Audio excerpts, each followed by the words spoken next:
Hey guys, tonight we'll be exploring one of the most remarkable stories in all of human history, the founding of the United States of America. It's a tale filled with courage, rebellion, idealism, and vision from colonies scattered along a rugged coastline to a new nation that would one day rise as a symbol of freedom and democracy. This is the story of how it all began.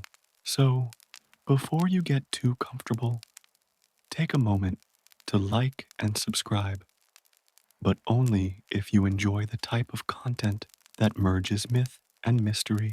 And hey, let us know from where you're watching and what time it is for you right now. It's time now to dim the lights, settle in, and let's cover what we have for tonight. Together, long before there was a United States, before the first English words were spoken, on the shores of the Atlantic, before the concept of a new world even existed in the minds of European explorers, this land was already ancient.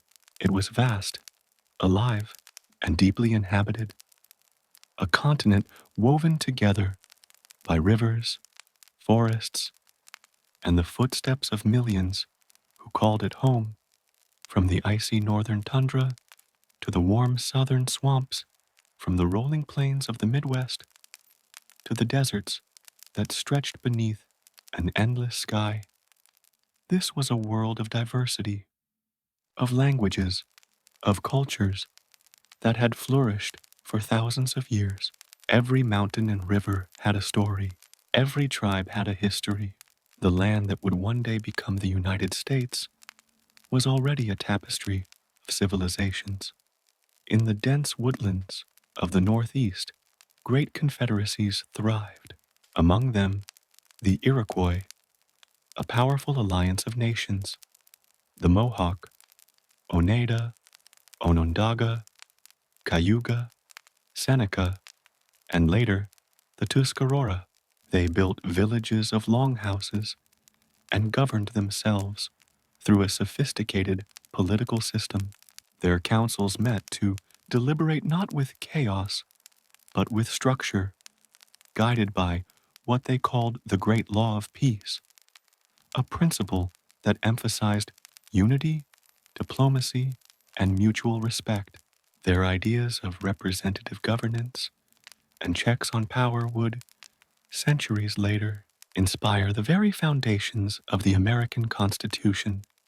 Travel further west, and you would find the ancient descendants of the Mississippian cultures, people who had built monumental earthen mounds that rose from the flat plains like artificial hills. The most famous of these was Cahokia, near present-day St. Louis.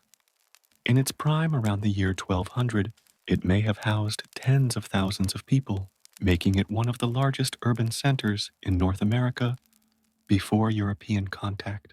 There were plazas, temples, markets, and neighborhoods, proof that organized, complex societies thrived on this land long before the idea of a colony was ever conceived. To the south and west, the Pueblo peoples constructed stone cities in the cliffs of what is now New Mexico and Arizona. They mastered agriculture in arid lands, channeling water through intricate irrigation systems.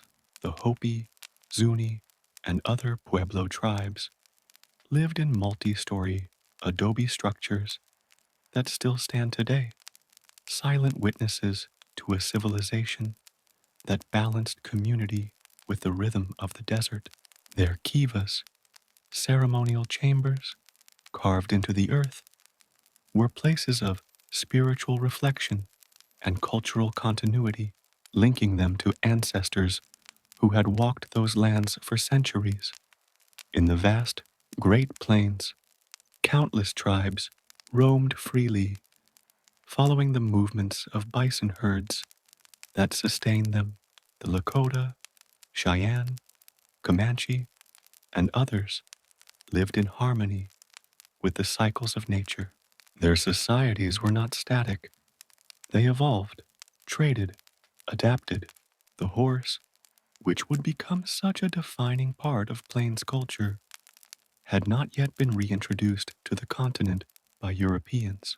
But already, these peoples had deep spiritual and cultural ties to the land, the sky above, the grasses below, the seasons that marked the passage of time. Further south, in what is now Florida, the Calusa built networks of canals and stilted villages, thriving on the resources of the coast. Along the Pacific Northwest, the Tlingit and Haida carved totems and lived off the abundance of the sea, salmon, seals, and whales. Their wooden homes were adorned with symbols of their clans, blending art, myth, and history into a single expression of identity. What's important to understand is that North America, before colonization, was not empty wilderness. It was not a blank slate waiting to be discovered. It was a continent already filled with human story, with trade routes that stretched for thousands of miles, connecting distant tribes. Shells from the Atlantic could be found among tribes in the Midwest. Copper from the Great Lakes made its way to the Gulf of Mexico. There was a network of exchange, both material and cultural, that bound these communities together. Each group had its own understanding of the cosmos, the earth, the animals, the stars. They were part of a sacred balance. Many tribes saw themselves as caretakers, not conquerors, of the land. Nature was not something to be subdued, but something to live in relationship with. That idea, that balance, was central to life across the continent. And yet, for all their differences, these peoples shared certain unspoken truths. That leadership came from consensus, not coercion. That the survival of the group outweighed the ambition of the individual. That stories and traditions were the vessels through which wisdom endured. Every fire lit at night, every dance, every carving or symbol carried meaning, a way to remember who they were and where they came from. It's tempting to think of this time as peaceful and untouched, but it was not a static paradise. There were conflicts, migrations, alliances, and wars. Tribes competed for resources and territory. Droughts reshaped entire civilizations. Populations rose and fell. The land was dynamic, ever-changing, and deeply human. Then, across the ocean, something began to stir. Kingdoms in Europe, driven by ambition, greed, and curiosity, began to look westward. They dreamed of gold, spices, and routes to Asia. They imagined a new world waiting to be claimed, though it was neither new nor empty. The stage was being set for a meeting that would change the world forever, a collision of civilizations that would reshape continents, rewrite histories, and redefine what it meant to be human. For the indigenous peoples of North America, the centuries ahead would bring unimaginable transformation. Disease, brought by Europeans, would devastate populations. Ancient nations would be displaced, their stories scattered by conquest and colonization. Yet, even through the darkest times, their voices, their traditions, and their resilience would endure, whispering through the centuries that they were here first, and that their story is inseparable from the story of America itself. Before the colonies, before the revolution, before the idea of freedom and independence ever took shape, there was this land, a land alive with civilizations whose understanding of community, governance, and connection to nature would echo quietly beneath everything that followed. And as the wind swept across the open plains, through the forests and mountains, through the places that would one day bear names like Virginia, New York, and Massachusetts, the world stood on the edge of change. The old world was about to meet the new, and nothing would ever be the same again. The world of the 15th century was vast, mysterious, and largely unmapped. Oceans stretched endlessly beyond the known horizons. And for most people, those horizons were where the world ended. Yet, in a handful of European kingdoms, curiosity, ambition, and hunger for wealth began to collide, setting into motion an age that would reshape the world forever. This was the dawn of the age of exploration, a period where the limits of imagination were tested by wooden ships and the courage of those willing to risk everything for discovery, profit, or glory. In the bustling ports of Spain, Portugal, France, and England, whispers filled the taverns and shipyards, whispers of distant lands rich with gold, spices, and wonders beyond comprehension. The Silk Roads to Asia were dangerous and long, controlled by middlemen and empires. So, navigators and kings began to dream of finding another route, a sea route, one that could bring the treasures of the East directly to Europe's shores. But before any of that could happen, a few key discoveries changed everything. Centuries of knowledge, some ancient, some newly rediscovered, converged in Europe's coastal cities. The magnetic compass, originally from China, became a sailor's best friend. The astrolabe, perfected by Arab astronomers, allowed navigators to read the stars and measure latitude. And maps, once crude and speculative, began to improve, though often filled with inaccuracies and imaginative drawings of sea monsters. They represented a new kind of thinking. The world could be measured, understood, and perhaps even conquered. Portugal led the way. Under the guidance of Prince Henry the Navigator, the Portuguese began exploring the coast of Africa in the early 1400s. Their goal was simple: find a way around Africa to reach India and the Spice Islands beyond. Year after year, their caravels, small, swift ships built for endurance, pushed further south, mapping coastlines, trading for gold, ivory, and eventually human lives.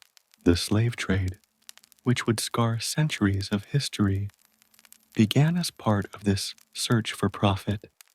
Then, in 1492, came a voyage that would change everything.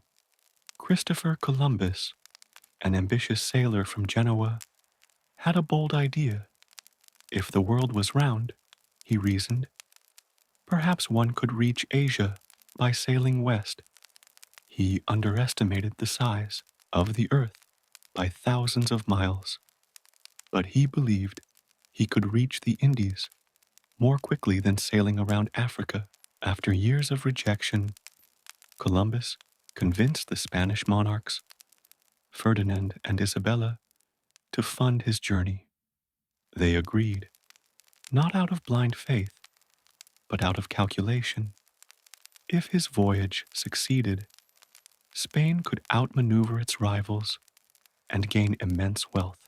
On August 3rd, 1492, three ships, the Nina, the Pinta, and the Santa Maria, set sail from Palos, Spain.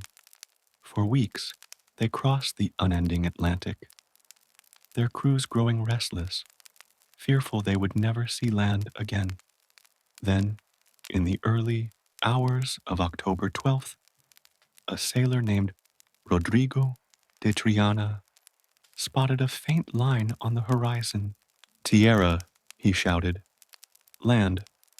Columbus believed he had reached islands near Asia.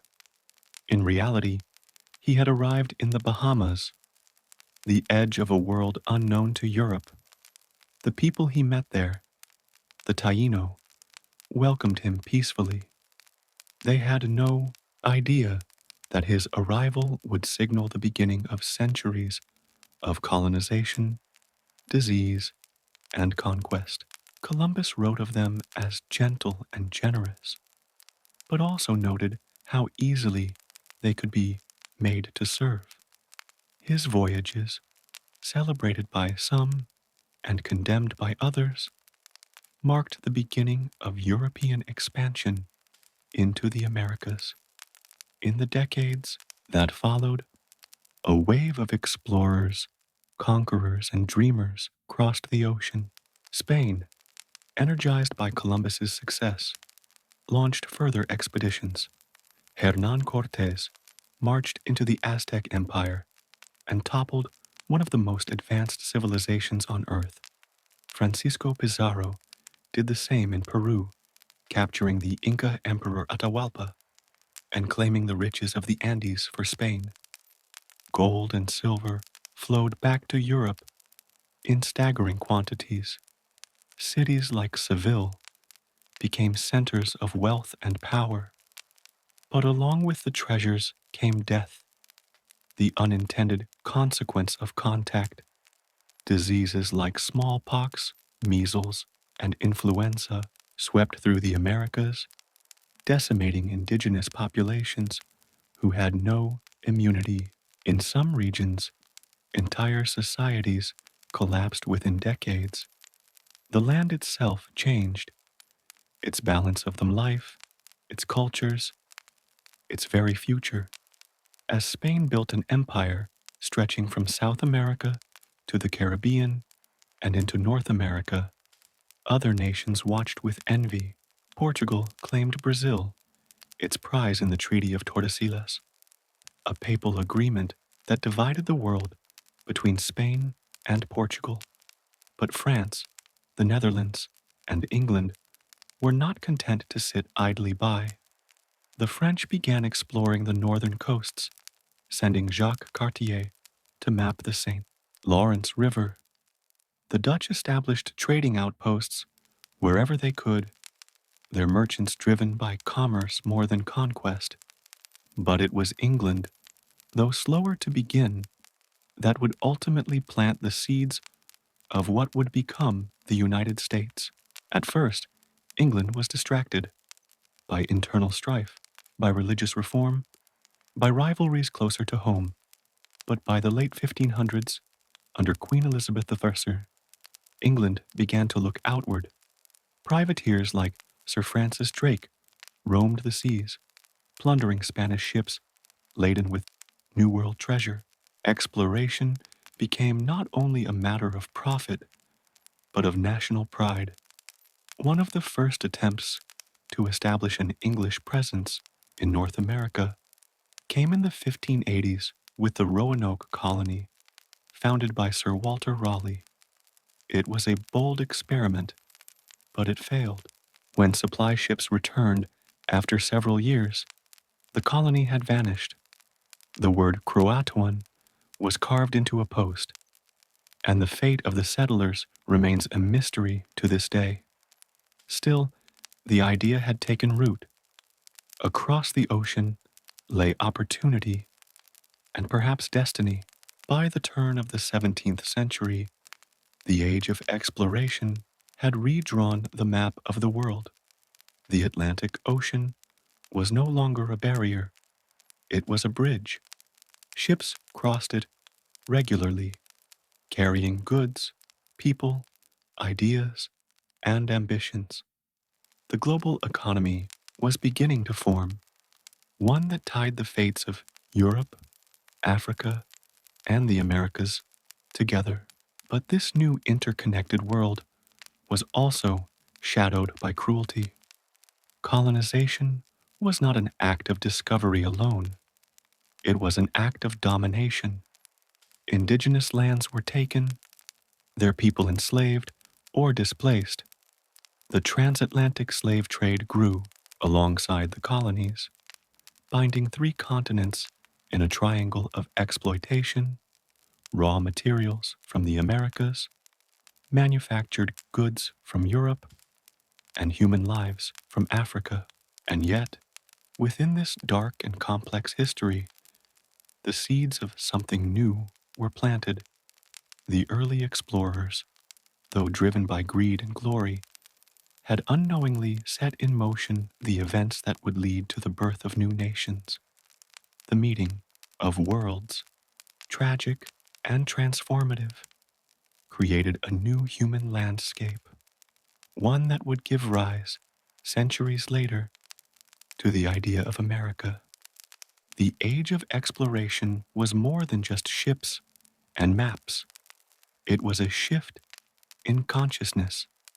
It was the moment when humanity began to understand that the world was larger than it had ever imagined, and that destiny could be sought across the sea. It was bold, reckless, cruel, and awe-inspiring all at once, and it opened the door to the next chapter, the founding of the first English colony that would endure, Jamestown. The dawn of the 17th century brought a new hunger to England's ambitions. The successes of Spain and Portugal in the New World had proven that empires could be built across oceans, fortunes drawn from distant soil, and power extended beyond the horizon. England, though late to the race, was determined not to be left behind. Its merchants, noble investors, and restless adventurers began to dream of their own overseas dominion, one that could rival the glories of Spain's empire and fill the royal treasury with gold, tobacco, and possibility. That dream found its first fragile reality on the banks of a quiet river in Virginia, where in 1607 a small group of English settlers would attempt something no one from their nation had done before, to plant a permanent English colony in North America. It would be called Jamestown, and its story would be one of survival, greed, diplomacy, tragedy, and transformation, the first true seed of what would, centuries later, become the United States. The venture began not with the crown directly, but with commerce. In 1606, King James I granted a charter to the Virginia Company of London, a group of wealthy investors seeking profit through colonization. Their mission sounded noble: to spread Christianity, to expand English influence, to find trade routes and riches. But beneath those high ideals lay a simple motive: return on investment. They wanted gold, or at least something of equal value, and they believed the New World was filled with it. The company organized an expedition of 3 ships: the Susan, Constant, the Godspeed, and the Discovery, carrying 104 men and boys.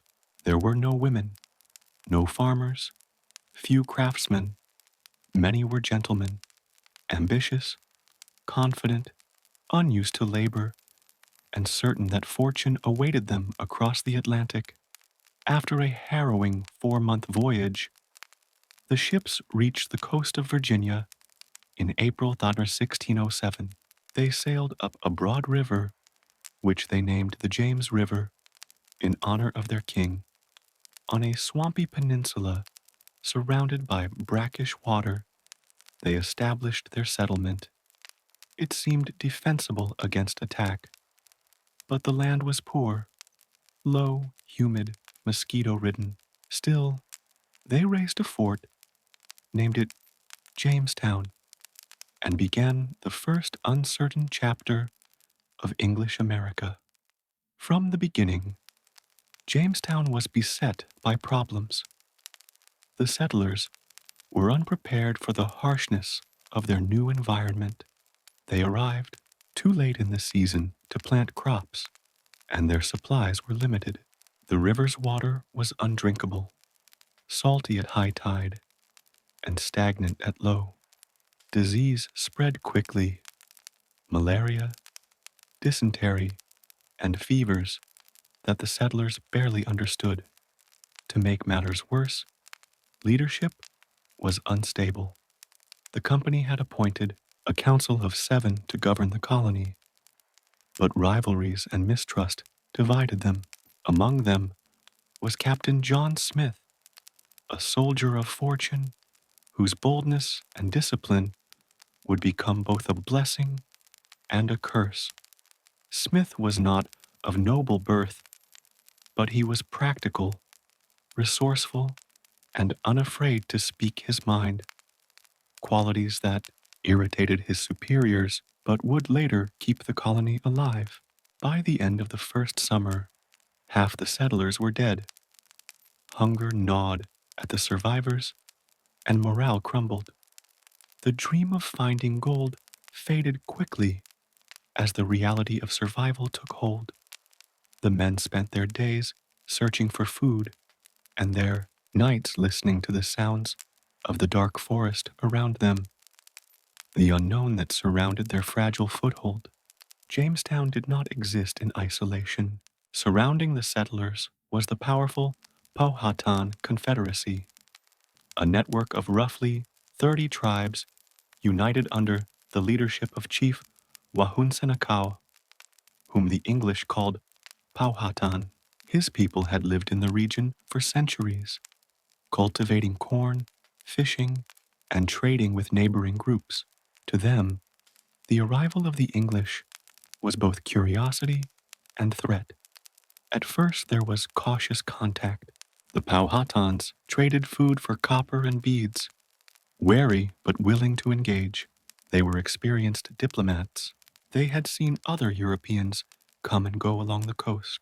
Powhatan likely viewed the newcomers as potential allies, or at least as tools in his own web of alliances. But mistrust ran deep on both sides. Cultural misunderstandings, arrogance, and fear soon turned exchanges into skirmishes. Captain John Smith's accounts describe his capture by Powhatan's men during one of these encounters and his dramatic meeting with Pocahontas, Powhatan's young daughter. According to Smith, she intervened to save his life, placing her head upon his as he was about to be executed. The story, retold countless times and wrapped in myth, may have been misunderstood. Perhaps a ceremonial adoption rather than a literal rescue. But whatever truly happened, it forged a fragile link between the English and Powhatan's people, one that would alternate between trade and hostility for years to come.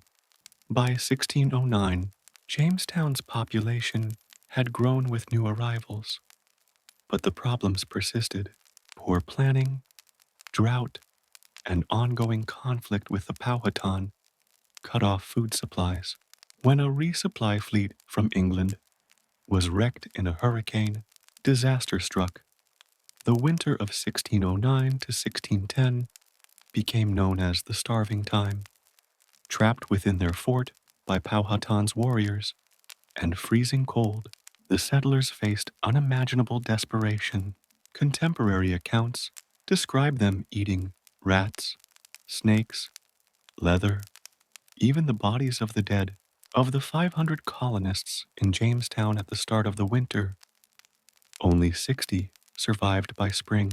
When a relief expedition finally arrived in May 1610, they found a colony on the brink of extinction.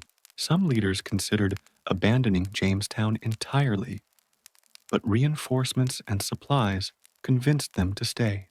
The settlement endured, barely. Then came an unexpected savior, not in the form of a hero, but a plant. In 1612, a young settler named John Rolfe began experimenting with a strain of tobacco from the Caribbean. The local variety had been harsh and unappealing to European tastes, but Rolf's hybrid proved aromatic and smooth. Within a few years, tobacco became Virginia's gold. Exports soared, plantations spread along the riverbanks. The colony, once on the edge of collapse, suddenly had an economic foundation. Tobacco, however, demanded labor, long hours in the fields, heavy work under the sun. At first, the colonists relied on indentured servants, poor Englishmen, and women who agreed to work for several years in exchange for passage to America. But soon, ships began arriving, carrying enslaved Africans, marking the beginning of slavery in English North America.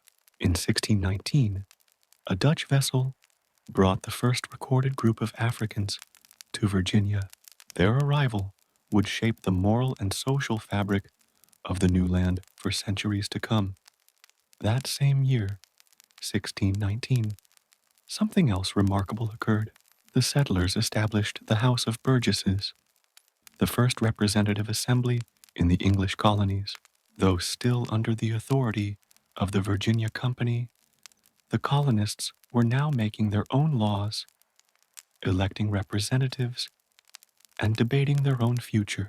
In that small wooden church at Jamestown, the seeds of American democracy were quietly sown. Women also began to arrive in greater numbers, bringing stability and family life to what had been a rough and transient society. Jamestown was becoming a true community, flawed, fragile, but enduring.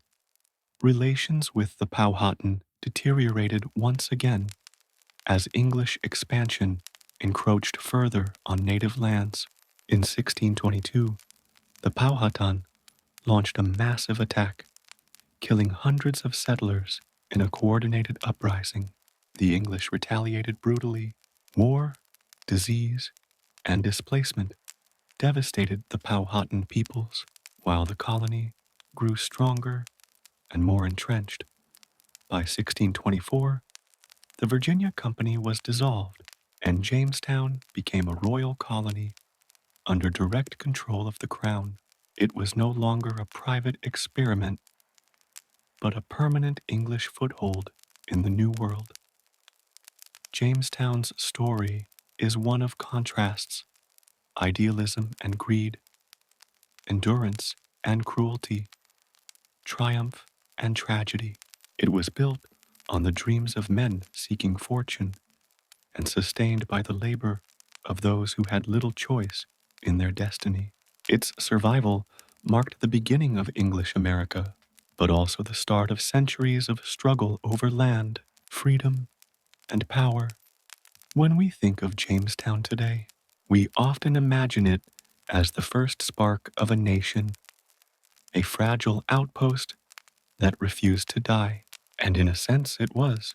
From its muddy fort would grow the idea that people could carve a new life from an unfamiliar world, that self-government could take root even in hardship, and that the balance between ambition and survival defines the human spirit. In the quiet Virginia dawn, with mist rising from the river and the wooden palisades of the fort standing against the wilderness, the first chapter of America had truly begun.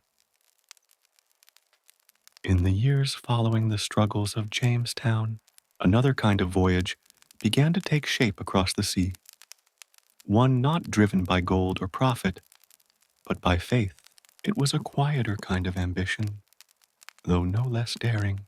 While the Jamestown settlers had come to America under the banner of commerce, these new voyagers came seeking something far less tangible and far more personal: the freedom to believe, to worship, and to live according to conscience.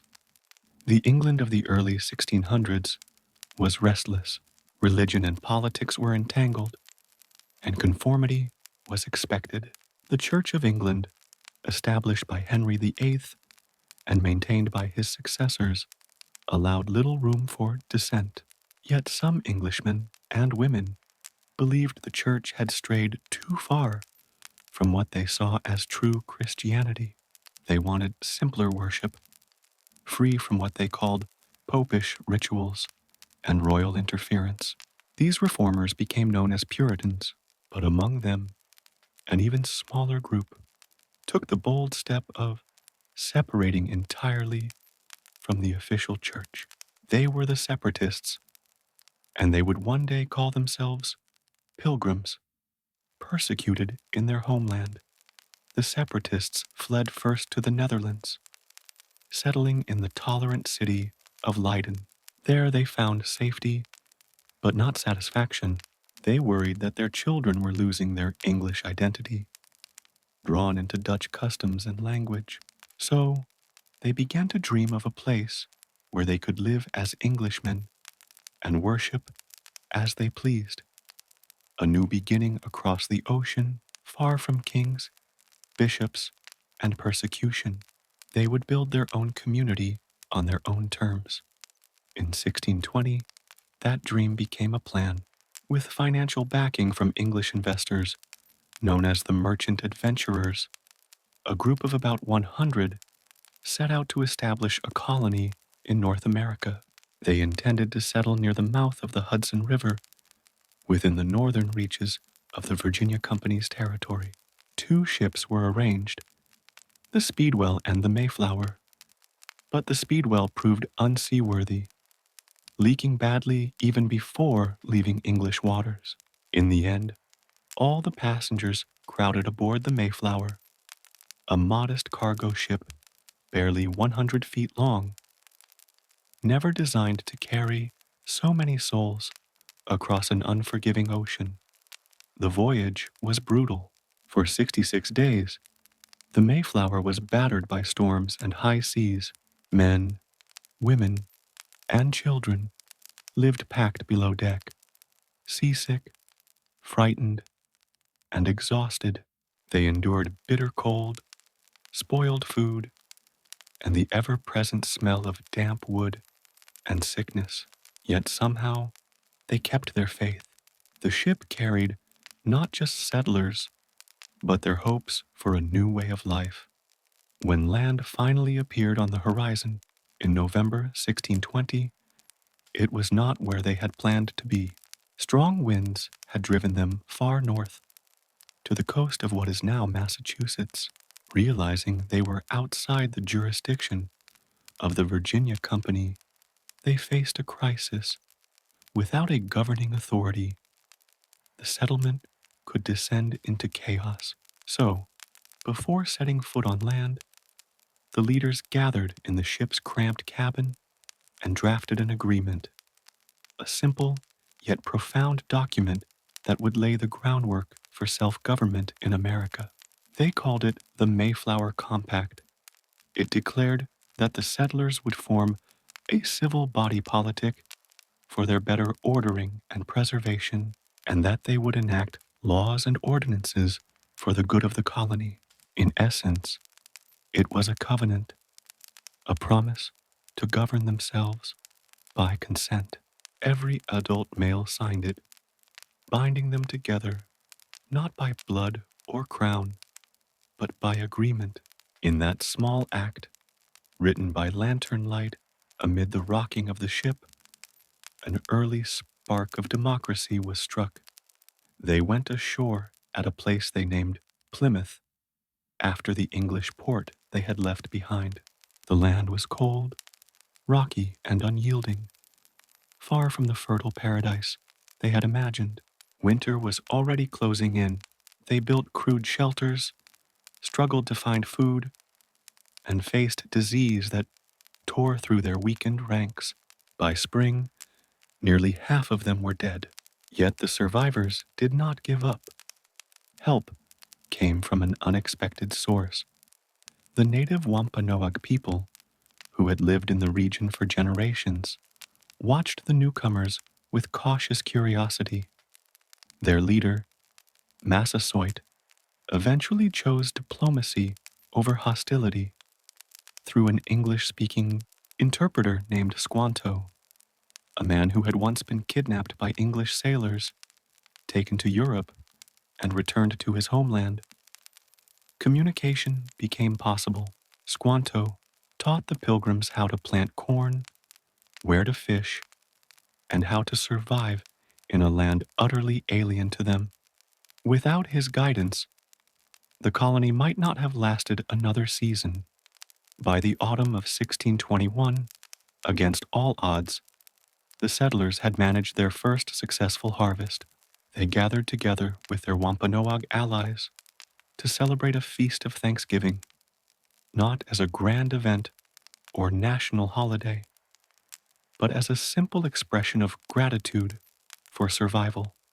They gave thanks to God, to the land, and perhaps unknowingly to the fragile cooperation between two worlds. That moment, humble and fleeting, would centuries later be remembered as the first Thanksgiving. The Plymouth colony grew slowly but steadily. New settlers arrived, and the community began to take shape around their deeply held religious principles. Their lives were ruled by faith, hard work, and a sense of divine purpose. They built meeting houses that served both as churches and centers of government, and they enforced strict moral codes.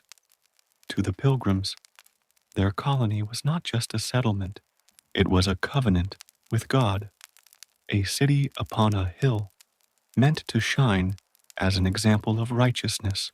Life remained harsh. The land was poor, winters brutal, and survival always uncertain. But their spiritual resolve gave them endurance. When neighboring colonies were founded by Puritans in Massachusetts Bay, by traders along the coast, the Plymouth settlers maintained their modest but vital presence. Over time, the Plymouth colony merged into the larger Massachusetts Bay colony, but its legacy outlasted its boundaries. What made Plymouth so significant was not its wealth or size, it was its spirit. The Mayflower Compact, their self-governing covenant, introduced the radical idea that authority could come from the people themselves, that communities could shape their own laws, that governance, at its heart, was a shared responsibility, not merely a decree from a distant ruler. It was the earliest expression of a distinctly American principle: government of, by, and for the people. The Pilgrims were not perfect. Their rigid faith led to intolerance toward others, and their expansion came at the cost of native lives and lands.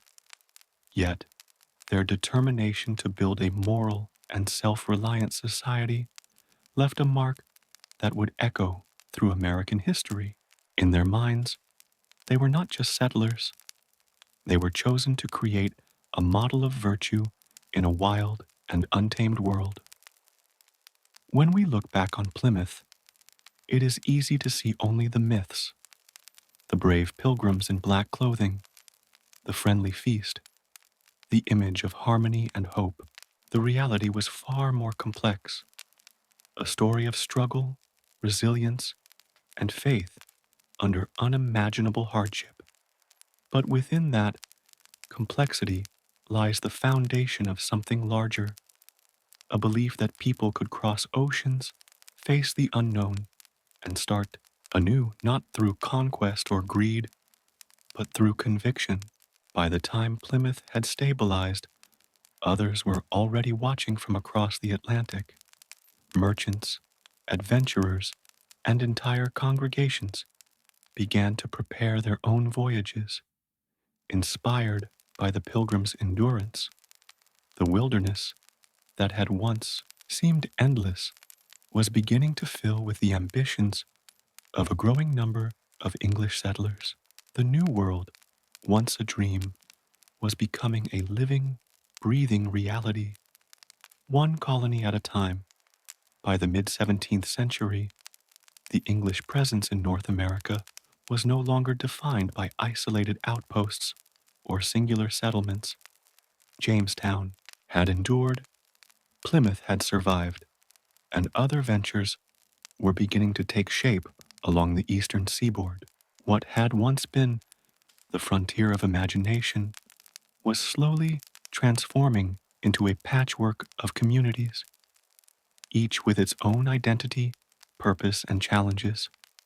This collection of settlements would eventually become the 13 colonies, a foundation that, in less than 2 centuries, would coalesce into a nation.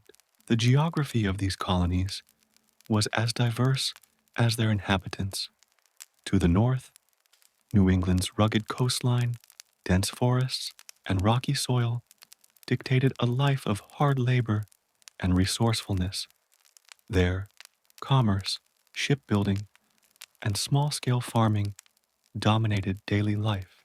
In the middle colonies, New York, New Jersey, Pennsylvania, and Delaware, the land was more forgiving. Fertile valleys and wide rivers allowed agriculture to flourish, while natural harbors encouraged trade and population growth. Further south, the Chesapeake region and the Carolinas developed economies built on cash crops, particularly tobacco, and later, rice and indigo. Climate, soil, and topography dictated not just what people grew, but also how they lived, what they valued, and how their societies evolved. Despite these regional differences, a common thread ran through the colonies. They were all experiments in English adaptation. Settlers carried with them not only the customs and languages of England, but also the tensions of a society in flux.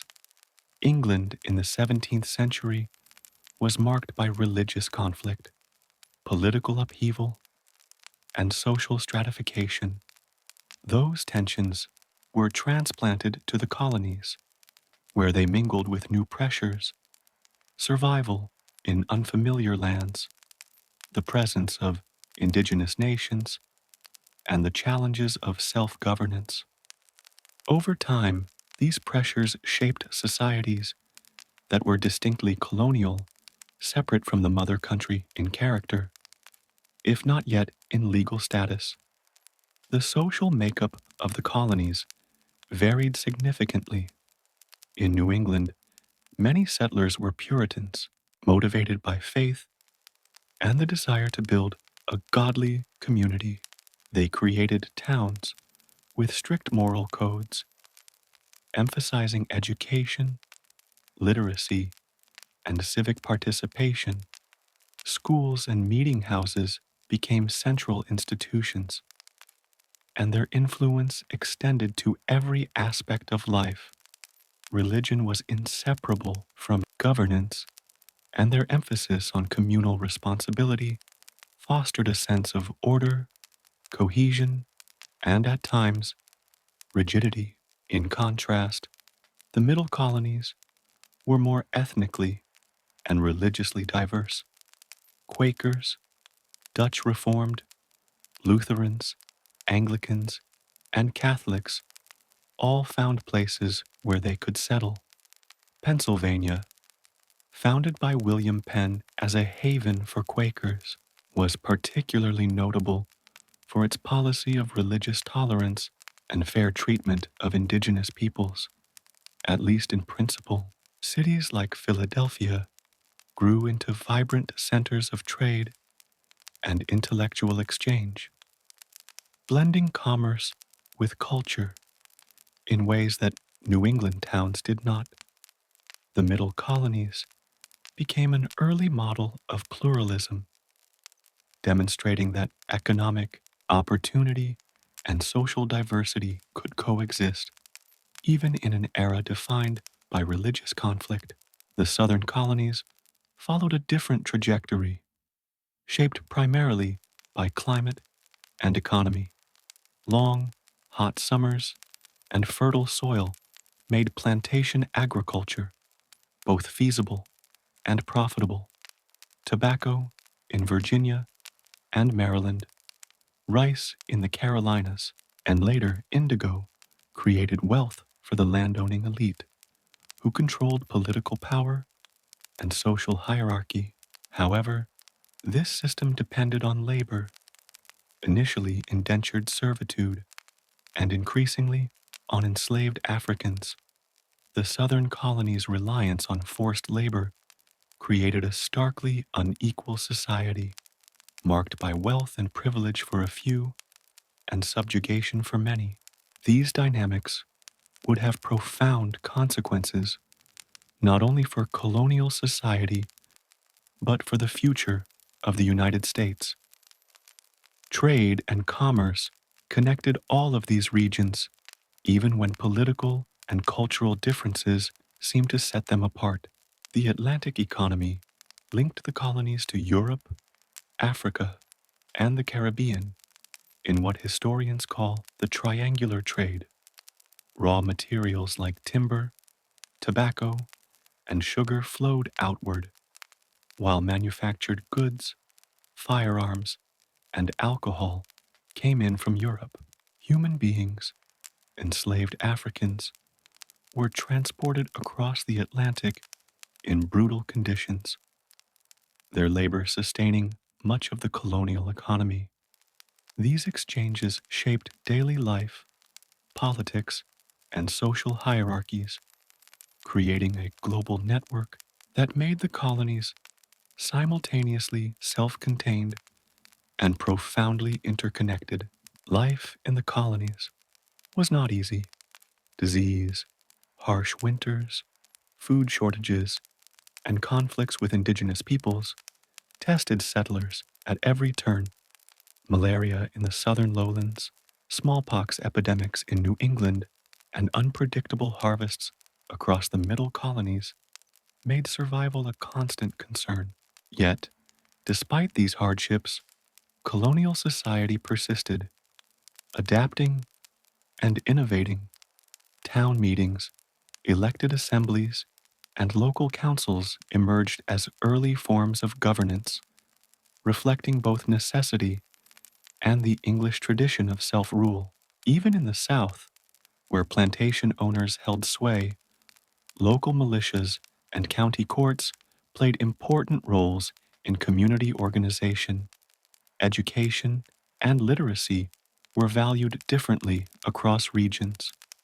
New Englanders prioritized formal schooling, aiming to ensure that all citizens could read the Bible and participate in civic life. In the middle colonies, literacy rates varied, but cities like Philadelphia became hubs of printing, publishing, and intellectual debate. The South emphasized practical knowledge, managing plantations, trade, and agriculture. But colleges, like William and Mary, were established early on, creating an intellectual foundation for future leadership. Across the colonies, the seeds of a literate, informed, and engaged populace were being sown, a crucial element for the political developments to come. Indigenous peoples remained a constant presence, shaping colonial life in subtle and dramatic ways. Alliances, trade, and conflict with neighboring tribes affected settlement patterns, security, and diplomacy. European diseases had already devastated many indigenous populations, but surviving tribes continued to negotiate, resist, and influence the new societies forming around them. Colonists often relied on indigenous knowledge for agriculture, survival skills, and trade networks, even as expansion increasingly displaced native communities. This complex relationship, cooperation, exploitation, and conflict would define the continent for centuries. By the early 18th century, the colonies had grown from scattered outposts into thriving, interconnected societies. New York, Boston, Philadelphia, and Charleston became bustling urban centers. Farms and plantations spread across river valleys. Schools and churches fostered culture and learning. Each colony maintained its own government, laws, and social norms, yet all were linked by commerce, language, and a shared heritage. Despite differences in religion, economy, and geography, the colonists began to recognize a common identity, English in origin, but distinct in experience, resilient in character, and increasingly confident in self-rule. The 13 colonies were not simply a blueprint for a future nation. They were laboratories of experimentation where diverse people tested ideas of governance, religion, economy, and society. They demonstrated the possibilities of adaptation, survival, and ingenuity in an unfamiliar land. They were microcosms of a world in transition where the values of the old continent collided with the realities of the new, creating patterns that would later underpin a revolutionary vision. And so, by the mid-18th century, the stage was set. The colonies were prosperous, complex, and diverse. They were connected by trade, language, and law, yet divided by geography, economy, and belief. Within these divisions lay the tensions that would ignite the flames of revolution.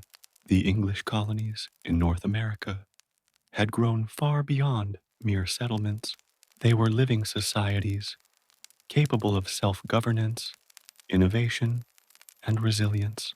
In every town meeting, in every harvested field, in every courtroom and church, the ideas of freedom, responsibility, and collective identity were quietly taking root.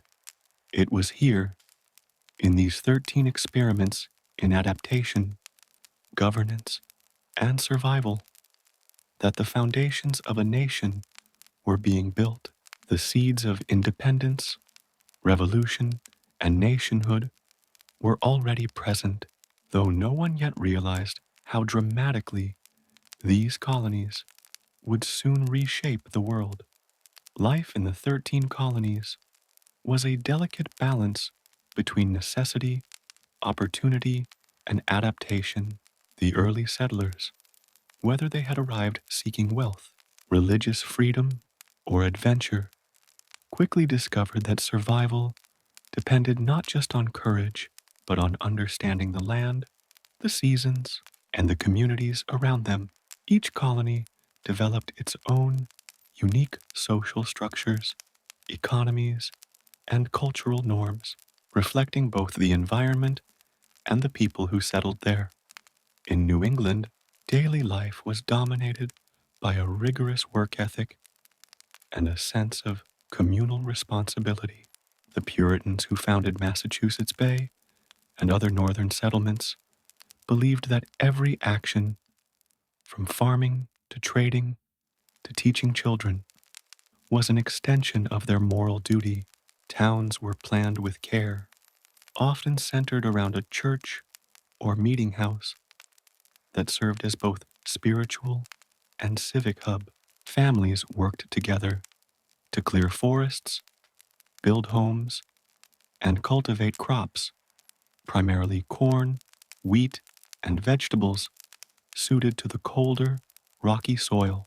Fishing, shipbuilding, and trade supplemented the meager yields of the land, turning coastal towns like Salem and Boston into vibrant economic centers. Education was a priority in New England, driven both by religious convictions and practical necessity. The Puritans believed literacy was essential so that all could read the Bible and understand God's will. Schools were established early, and even small villages maintained the expectation that children would learn to read and write. This emphasis on education fostered a literate, informed population capable of debate, critical thinking, and civic participation, traits that would later prove crucial in the Revolutionary period. In addition, the printing press flourished in cities like Boston, producing pamphlets, religious texts, and newspapers, which circulated ideas quickly and widely, laying the groundwork for a culture of discussion and dissent. Middle colonies, including New York, Pennsylvania, New Jersey, and Delaware, offered a striking contrast. Their rich soil, navigable rivers, and mild climate made agriculture highly productive, supporting the cultivation of wheat, barley, and other staple crops. These colonies were also melting pots of culture and religion, attracting Quakers, Dutch settlers, Lutherans, and Catholics, among others. This diversity fostered trade, creativity, and tolerance, with cities like Philadelphia emerging as hubs of commerce, learning, and culture. Merchants, artisans, and farmers all contributed to a thriving economy that relied on both local production and transatlantic trade, importing goods from England while exporting grain, timber, and furs to global markets. Markets were not just economic centers, but social spaces where ideas were exchanged, news was shared, and communities were strengthened. The southern colonies, stretching from Maryland to Georgia, were shaped almost entirely by climate and cash crops. The long, hot summers and fertile lowlands created ideal conditions for tobacco, rice, and indigo plantations, which soon dominated the regional economy. Plantation owners, often wealthy English gentlemen, wielded significant influence over colonial politics, law, and society. However, this prosperity depended on labor, first provided by indentured servants and increasingly by enslaved Africans. The reliance on forced labor created a deeply stratified society where the majority of the population had little autonomy, while a small elite controlled wealth, power, and decision making. The social structure in the South fostered loyalty to the crown, but also tensions over representation and rights that would later influence revolutionary thought. Trade connected all the colonies to each other and to the wider world. The Atlantic economy, often referred to as the triangular trade, linked the Americas, Europe, and Africa in a complex network of goods, labor, and capital. Colonists exported raw materials like tobacco, lumber, and fish, while importing manufactured goods such as textiles, metal tools, and luxury items from Europe. At the same time, enslaved Africans were transported under horrific conditions to work on plantations and in households. These economic exchanges were central to the colony's growth, shaping politics, social hierarchies, and daily life, and embedding them into a global system long before the United States officially existed.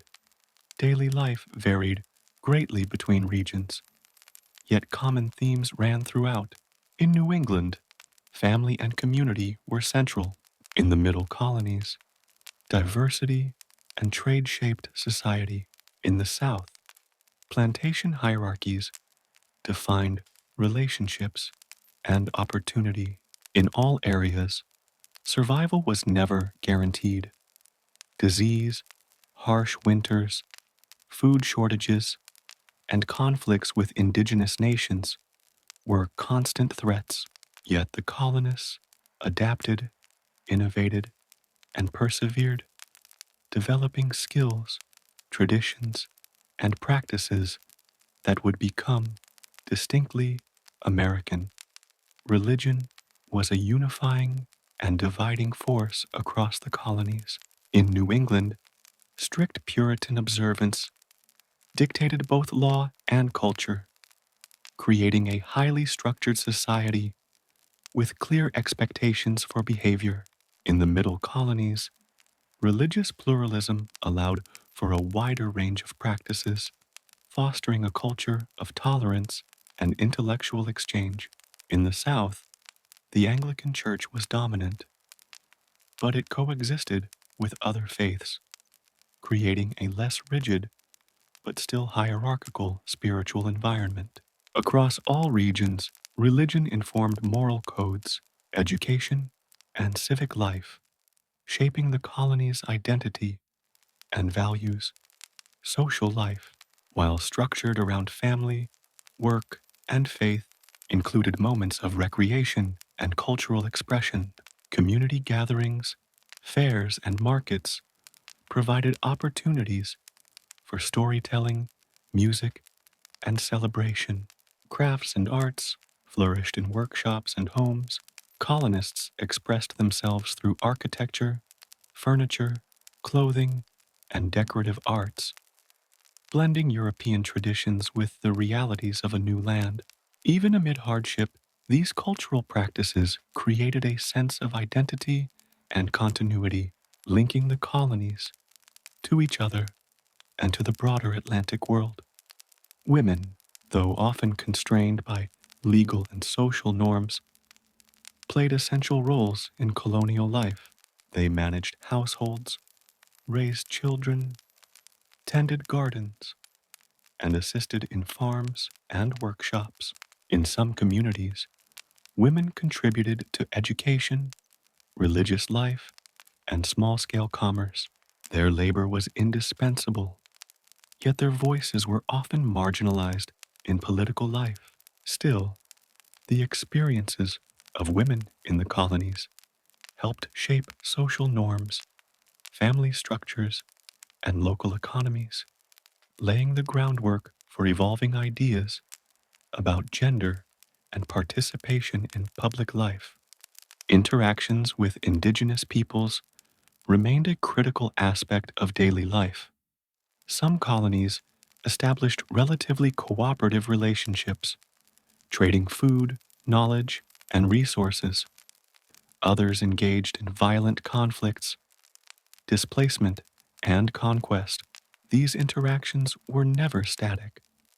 They evolved with the balance of power, disease, and settlement patterns.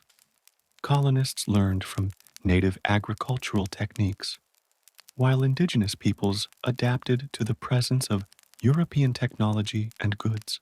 The resulting hybrid knowledge and exchange shaped survival, settlement, and long-term cultural dynamics in profound ways. By the early 18th century, the colonies had matured into complex societies capable of self-governance, economic innovation, and cultural expression. Despite geographic, religious, and economic differences, the colonies shared experiences of adaptation, negotiation, and community building that set them apart from their European origins. Literacy, trade networks, governance structures, and cultural practices had created a population that was increasingly confident in its abilities and aware of its interests, both as individual colonies and as part of a larger Atlantic world. The development of the colonies laid the foundation for future political, social, and economic transformation. They were experiments in survival, governance, and identity, blending old world traditions with new world realities. Each colony contributed to the mosaic of experience that would eventually shape revolutionary thought, the idea of independence, and the creation of a nation. By understanding the daily life, culture, and economy of the colonies, we see not just settlements struggling to survive, but societies growing, adapting, and preparing for the extraordinary changes to come. In every home, on every farm, in every meeting house and marketplace, the echoes of experimentation, ingenuity, and resilience resounded. The 13 colonies were alive with potential, a dynamic laboratory of human endeavor.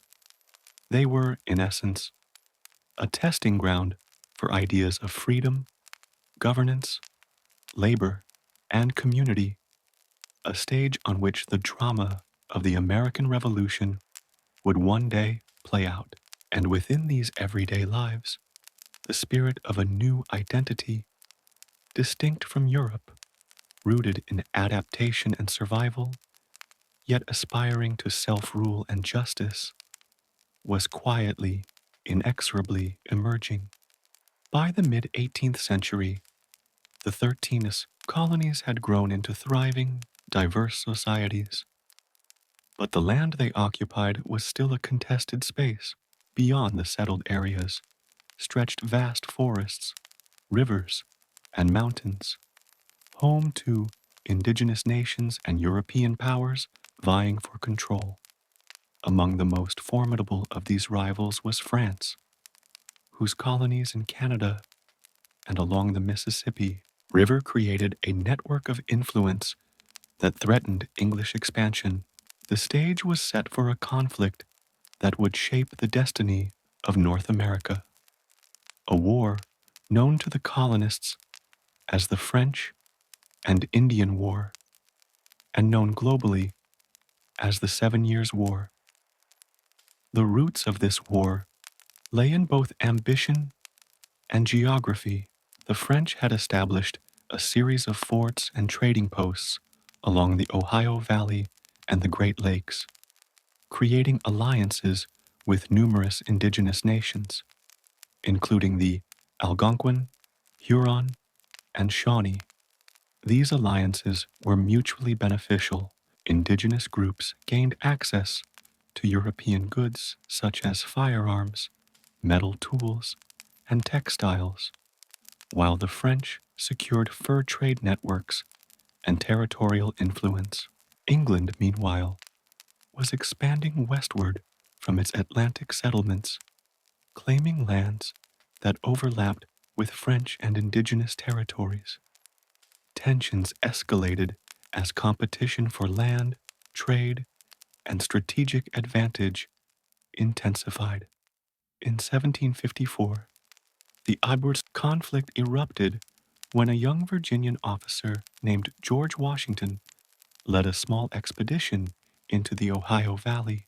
Washington's forces clashed with a French detachment, marking the first significant military engagement of what would become a broader war. Though Washington was forced to retreat, his actions signaled the determination of the British colonies to defend their claims and expand westward. Over the next several years, skirmishes multiplied, drawing in soldiers, colonists, and indigenous allies on both sides.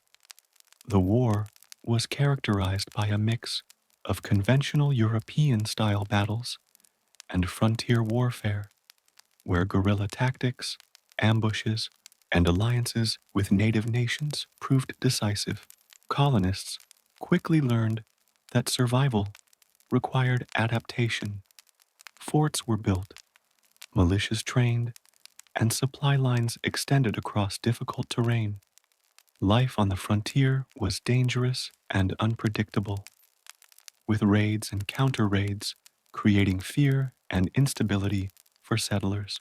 Communities that had once existed in relative isolation suddenly found themselves caught in a global struggle for empire. Financial and logistical support came from across the Atlantic. Britain sent regular troops, military supplies, and officers experienced in European warfare, while the colonies contributed local militias, resources, and knowledge of the terrain. Coordination between colonial forces and British regulars was often challenging due to differences in tactics communication, and expectations. Colonists were accustomed to self-reliance and localized defense, while British commanders often adhered to rigid European strategies. Despite these tensions, the combined effort eventually turned the tide in favor of the British. One of the pivotal campaigns of the war was the capture of Louisbourg in 1758, a French fortress on Cape Breton Island. This victory opened access to the St. Lawrence River and paved the way for the decisive assault on Quebec in 1759. British forces, led by General James Wolfe, scaled the cliffs near the city in a daring night attack, culminating in the Battle of the Plains of Abraham. Both Wolfe and the French commander, Marquis de Montcalm, were killed in the battle, but the British emerged victorious. Quebec fell, effectively ending French control of Canada and reshaping the balance of power in North America. The formal conclusion came with the Treaty of Paris in 1763, which redrew the map of the continent. France ceded Canada and its territories east of the Mississippi River to Britain, while Spain, which had allied with France, ceded Florida in exchange for Louisiana. Britain now controlled a vast continental expanse, stretching from the Atlantic Ocean to the Mississippi River. The colonies, though victorious, had gained military experience, organizational skills, and a sense of their collective strength, all of which would prove invaluable in the coming decades. Yet the war also left profound challenges. The British government had incurred massive debt and looked to the colonies to share the financial burden, initiating taxes and regulations that would provoke widespread resentment. Measures like the Sugar Act and Stamp Act were justified as contributions to imperial defense, but colonists perceived them as violations of their rights. The seeds of tension between the colonies and the crown, sown during this war, would grow into a broader movement for independence. The war also altered indigenous relations. Many indigenous nations had allied with the French, hoping to maintain their territories and trading networks. With France's defeat, these alliances were disrupted, and indigenous groups faced increasing encroachment by British settlers. Conflicts such as Pontiac's Rebellion in 1763 reflected indigenous resistance to British expansion, highlighting the ongoing struggle for control and autonomy in North America. Economically, the war stimulated some colonial industries.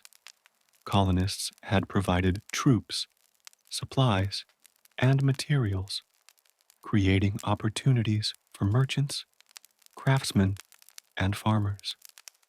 Yet the increased taxation, trade restrictions, and British mercantile policies that followed the war created tensions that would ignite political debate and ultimately rebellion. Culturally, the war had lasting effects.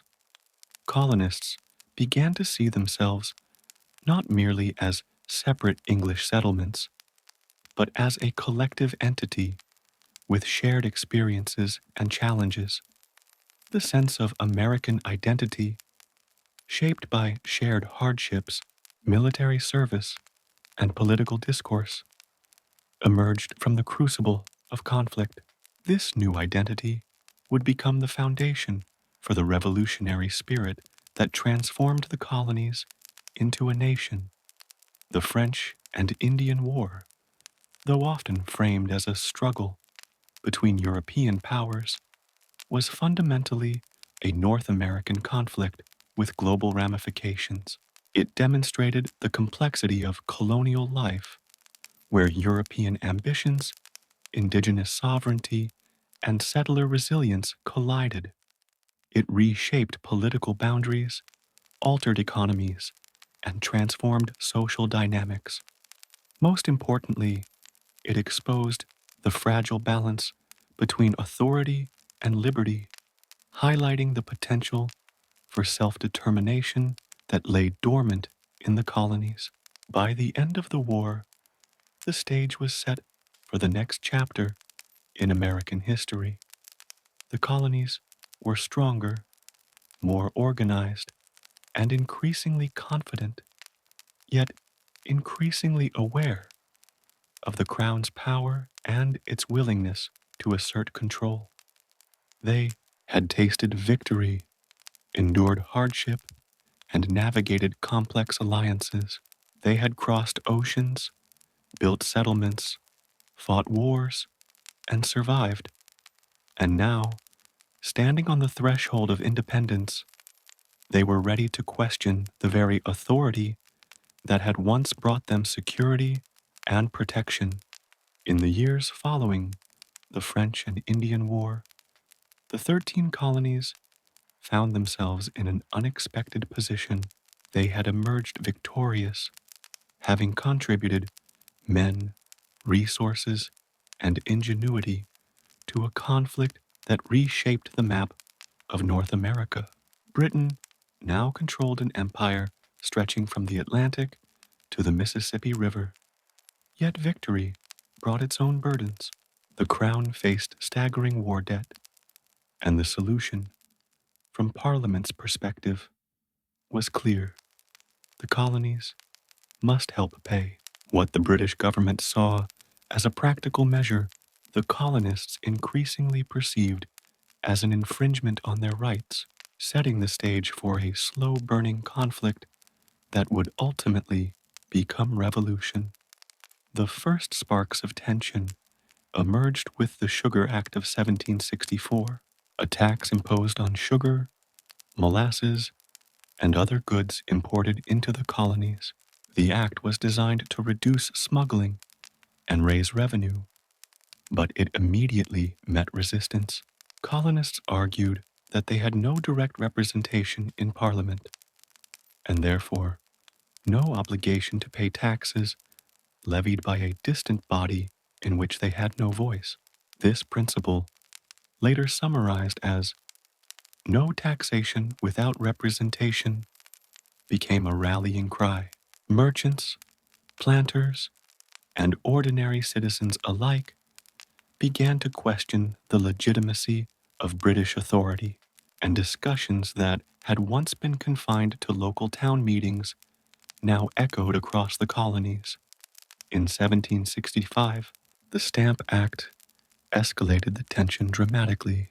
Unlike taxes on imported goods, this act required that almost all printed materials, newspapers, legal documents, playing cards, carry a stamp purchased from the Crown. The cost was small, but the symbolism was immense. Suddenly, everyday transactions became reminders of British control. Lawyers, printers, merchants, and ordinary citizens alike were affected, and the response was swift and organized. Protests erupted in cities such as Boston and New York. The Sons of Liberty, a clandestine group of activists, formed to oppose the act, employing both political argument and public demonstration. Colonists boycotted British goods, convened mass meetings, and sent petitions to the king and parliament. In less than a year, the pressure became too great, and the Stamp Act was repealed. But the underlying tensions remained, like embers smoldering beneath ashes, waiting for a spark. Parliament, far from being cowed, responded with the Declaratory Act of 1766, asserting that it had the authority to legislate for the colonies in all cases whatsoever. This was a clear message. The Crown and Parliament claimed ultimate control, even if the colonists resisted. The colonies, increasingly aware of their collective strength and shared interests, began to perceive a fundamental clash between British authority and their own emerging identity. The debate was no longer about a single tax or act. It was about the principle of governance, self-determination, and the rights of Englishmen across the ocean. The tensions deepened with the Townshend Acts of 1767, which imposed duties on imported goods such as glass, paint, paper, and tea. These acts were intended to generate revenue for Britain while reinforcing imperial authority, but they further inflamed colonial opinion. Merchants once again organized boycotts, and women played a critical role in enforcing them, producing homespun cloth to replace imported textiles. Public meetings, pamphlets, and newspaper editorials spread dissent from Boston to Philadelphia to Charleston, creating an emerging public sphere of debate and shared outrage. Amid these disputes, incidents of direct confrontation began to occur. Colonial protests sometimes escalated into violence, as in the Boston Massacre of 1770, when British soldiers fired into a crowd of demonstrators, killing 5 men. The event was immortalized in colonial propaganda, fueled by prints, pamphlets, and speeches, portraying the soldiers as agents of tyranny and the victims as martyrs for liberty.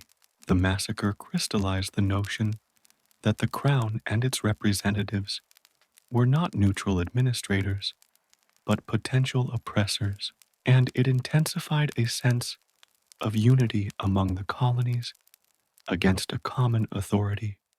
At the same time, everyday economic and social changes were shaping colonial identity. Town meetings, local courts, and assemblies provided forums for debate, discussion, and political participation. Colonists grew accustomed to managing their own affairs, enforcing local regulations, and defending their communities. This culture of self-governance, combined with literacy and an expanding press, created a politically engaged populace that increasingly saw the imposition of distant authority as illegitimate. The colonies were no longer merely settlements of English subjects. They were communities capable of independent judgment and collective action. Tensions reached a critical point with the Tea Act of 1773, which granted the British East India Company a monopoly on tea sales in the colonies.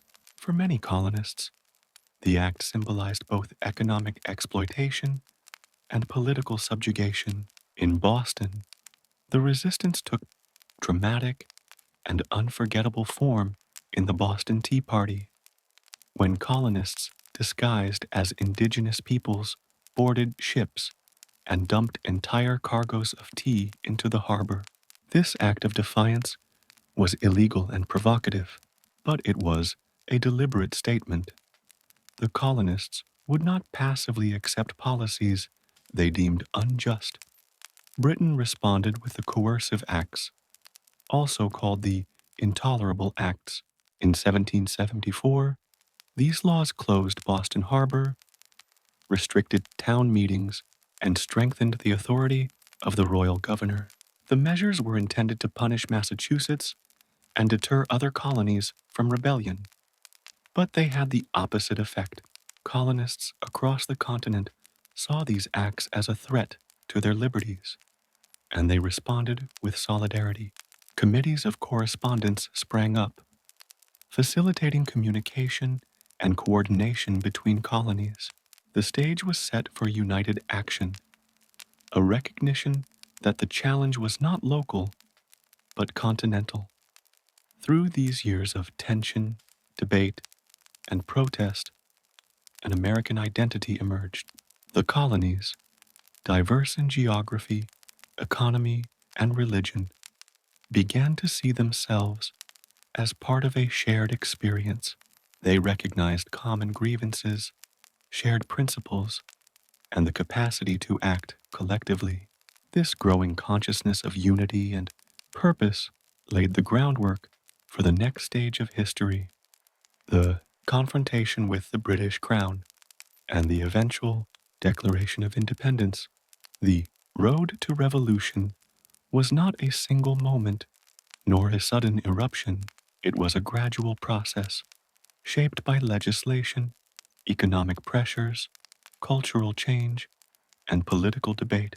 It was defined by ordinary people, merchants, farmers, artisans, women, and enslaved and free Africans, all participating in various ways, whether through protest, negotiation, or simple perseverance in their communities.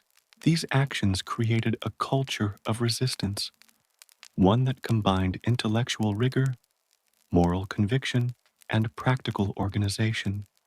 By 1774, the colonies were poised on the edge of transformation. They had weathered taxation, repression, and direct confrontation with imperial authority. They had built institutions, networks, and a shared sense of purpose that transcended regional differences. They had proven that they could govern, organize, and resist effectively. And they had discovered, in the crucible of dispute and hardship, that their identity was no longer simply colonial, it was distinctly American. By 1774, the 13 colonies were no longer isolated experiments in survival and adaptation. Years of tension with Britain over taxation, trade, and political authority had brought them to a precarious point. The Intolerable Acts had galvanized colonial opinion, spreading outrage and a shared sense of injustice across the continent. Leaders recognized that local resistance alone was insufficient. The colonies needed a coordinated, collective response. This recognition gave rise to the First Continental Congress, a momentous step in the evolution from protest to organized governance. Delegates from 12 colonies, Georgia being the notable exception, traveled to Philadelphia in September 1774. These men represented a diverse spectrum of colonial society: merchants, lawyers, planters, farmers, and local politicians, each bringing his own regional priorities, experiences, and philosophies. While they were united by a common sense of grievance, they were far from unanimous in their approach. Some advocated for reconciliation with Britain, seeking redress while maintaining loyalty to the crown.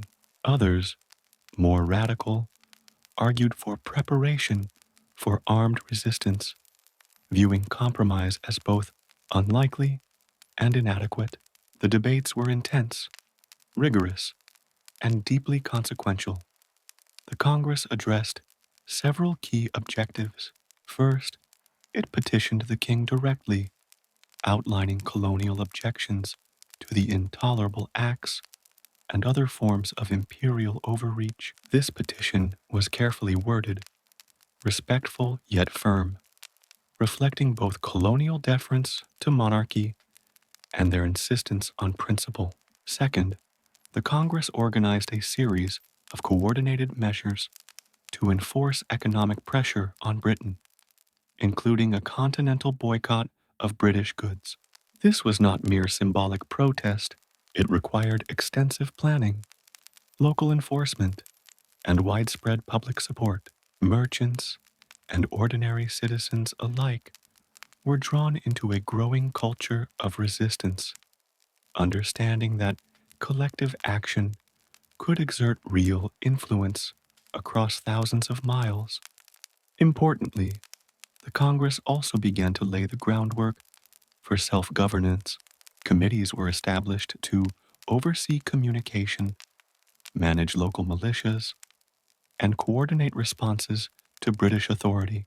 These structures were the first practical steps toward intercolonial cooperation, demonstrating that the colonies could organize, debate, and make decisions collectively, while the British government viewed these assemblies with suspicion. To the colonists, they were both a pragmatic necessity and a rehearsal for future independence.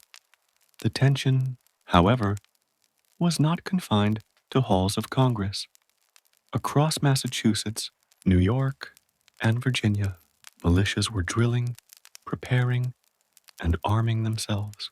Ordinary citizens were learning the skills of defense, building fortifications, and stockpiling supplies. The presence of British troops in colonial towns, meant to enforce order and authority, instead heightened fears, creating a sense that confrontation was inevitable. These early preparations were crucial, for the colonies now faced the possibility that negotiation alone might not resolve the conflict. The situation reached a critical turning point in April 1775 in the towns of Lexington and Concord, Massachusetts. British troops were dispatched to confiscate colonial arms and arrest leaders deemed dangerous to imperial authority. What followed was chaos and confusion. Local militias confronted the regulars, and shots were fired. The precise origin of the first gunfire remains debated, often romanticized as the shot heard round the world. Nevertheless, these skirmishes marked the beginning of open armed conflict between Britain and the colonies, transforming political tension into a war for survival and rights. The battles at Lexington and Concord revealed several key dynamics of colonial resistance. First, they demonstrated the determination and resilience of local militias, whose members were ordinary men, farmers, tradesmen, laborers, yet who possessed a strong sense of civic duty and local loyalty. Second, they highlighted the logistical and tactical challenges faced by British forces operating far from home in hostile territory, where terrain, knowledge of local conditions, and popular support were critical. Third, these confrontations ignited a wave of revolutionary fervor spreading rapidly throughout the colonies and inspiring enlistment in local militias and committees of correspondence. In the aftermath, the colonies faced a profound decision. Was this conflict merely a temporary rebellion, or the first stage of something larger? The First Continental Congress had provided a framework for coordinated action, but now the realities of war demanded more decisive organization. Militias evolved into more formal units. Supplies and arms were mobilized, and communication networks expanded to share intelligence and coordinate defense.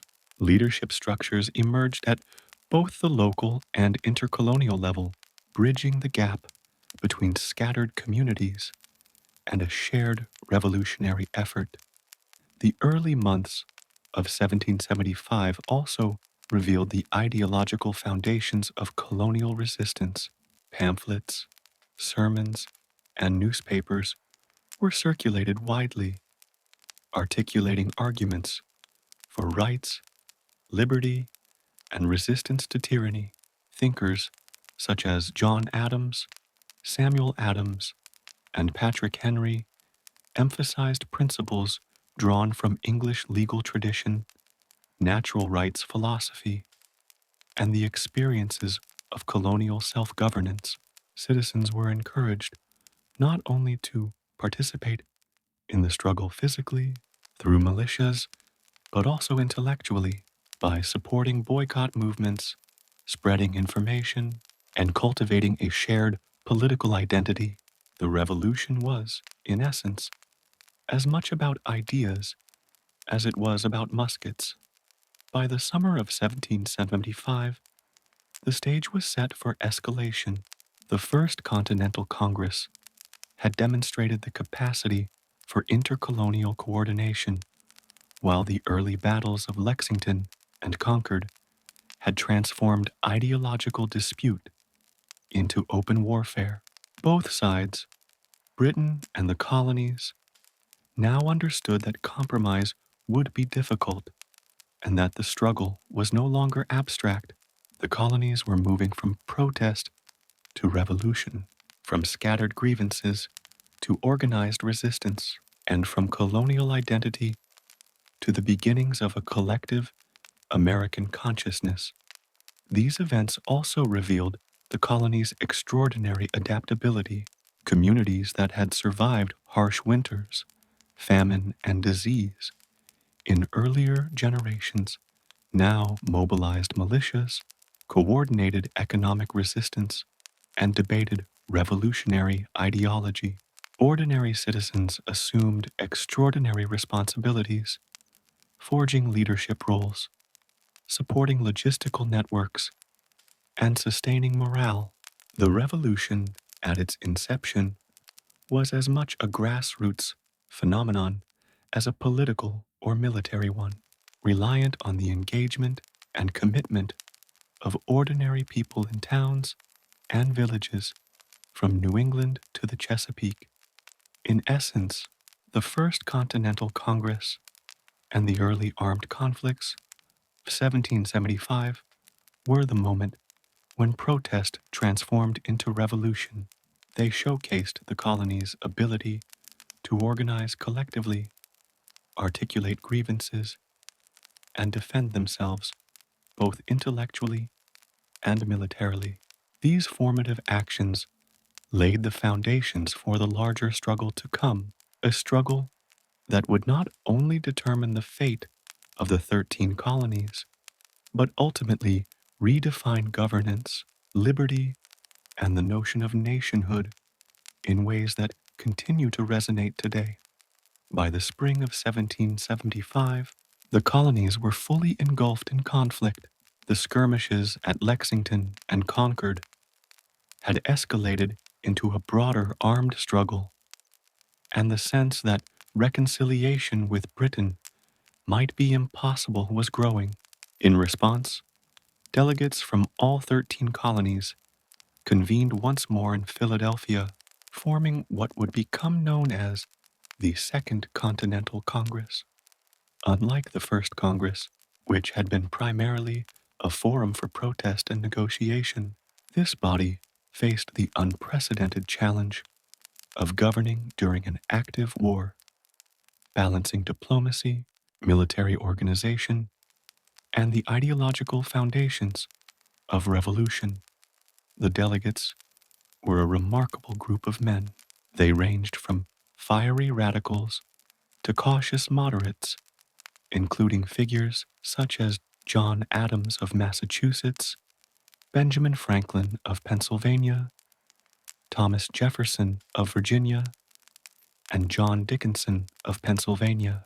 Each brought a distinct vision of what resistance should look like. Some hoped to restore a working relationship with Britain under fairer terms, while others advocated full independence. Yet all recognized the urgency of unified action, understanding that disunity could be fatal in the face of Britain's military might. One of the Congress's first priorities was the creation of a continental army commanded by a single, centralized leader, a choice that would define the revolution. In June 1775, George Washington was appointed as commander-in-chief. Washington's selection was both practical and symbolic. He brought military experience, organizational skill, and the ability to inspire loyalty across regional lines. More importantly, he embodied the principle that the colonies were working together, a Virginian leading an army with troops from New England, the Middle Colonies, and the South. Washington's leadership would become a unifying force, both militarily and politically.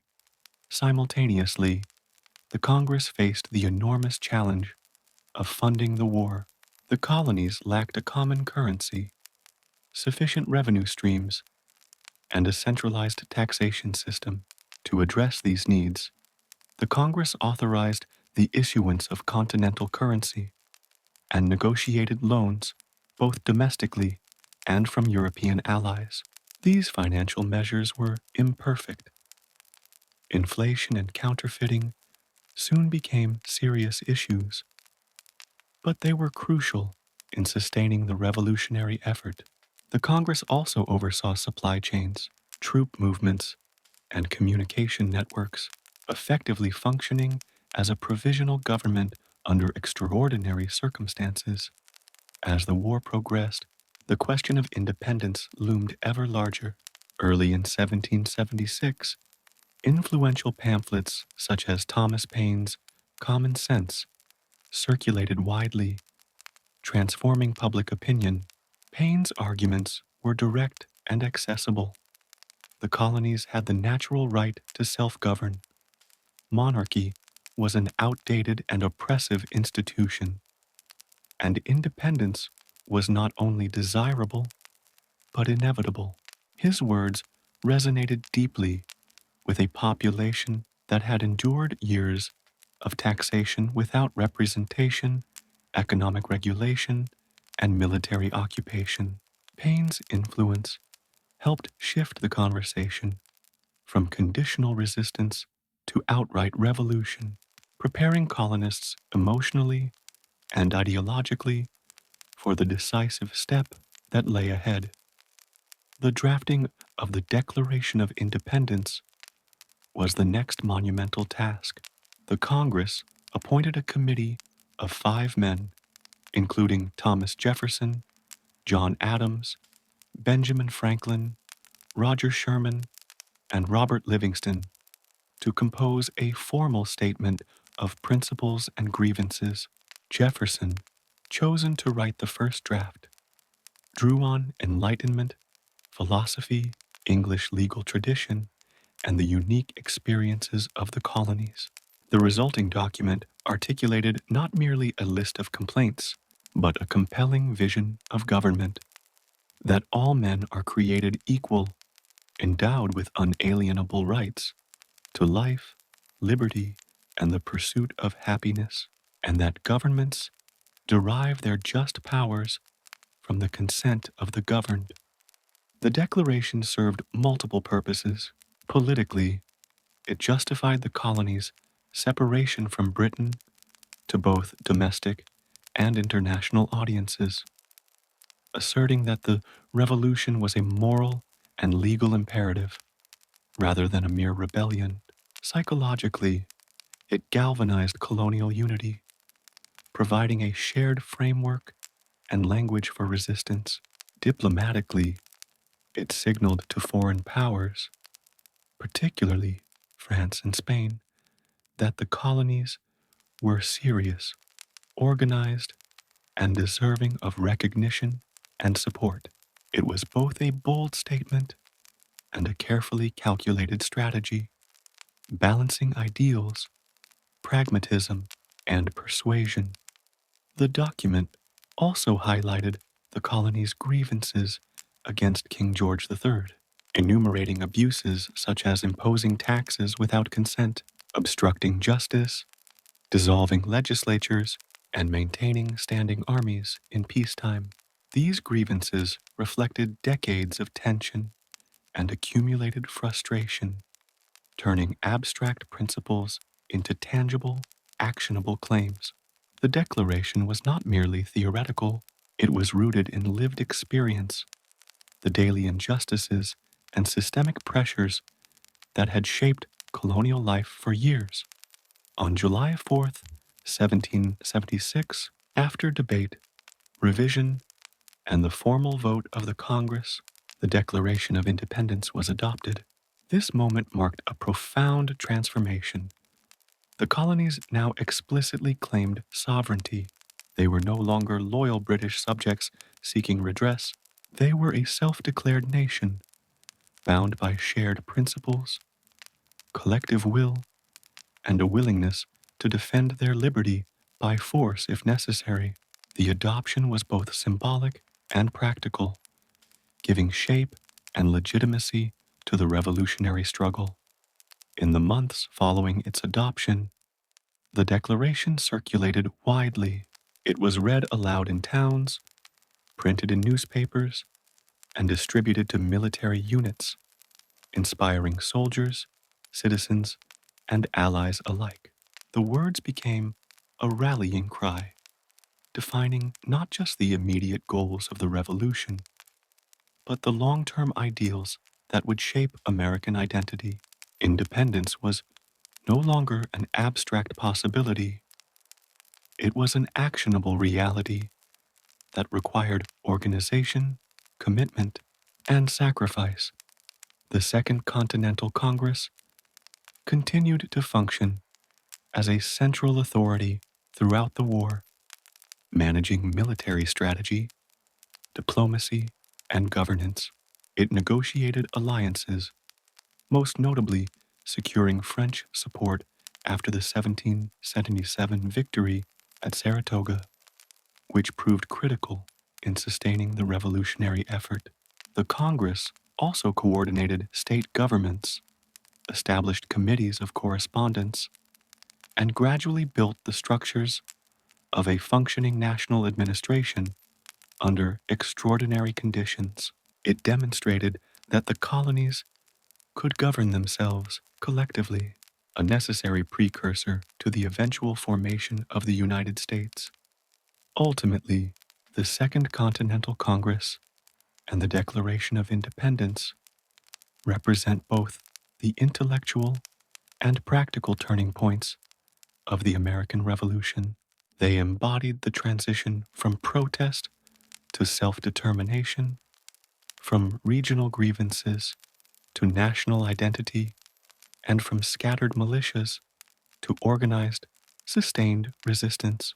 The Declaration's ideals, liberty, equality, and the consent of the governed, became the touchstone of revolutionary America, guiding both the struggle for independence and the creation of institutions that would endure long after the last shots were fired. By the summer of 1776, the 13 colonies were no longer fragments of English society. They had become a unified, self-aware entity, prepared to fight for their vision of governance and freedom.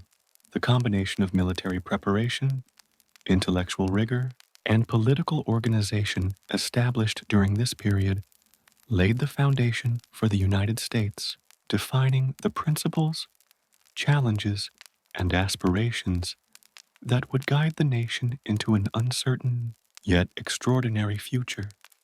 With the Declaration of Independence, adopted in July 1776, the 13 colonies had officially proclaimed their sovereignty, but words alone could not secure liberty.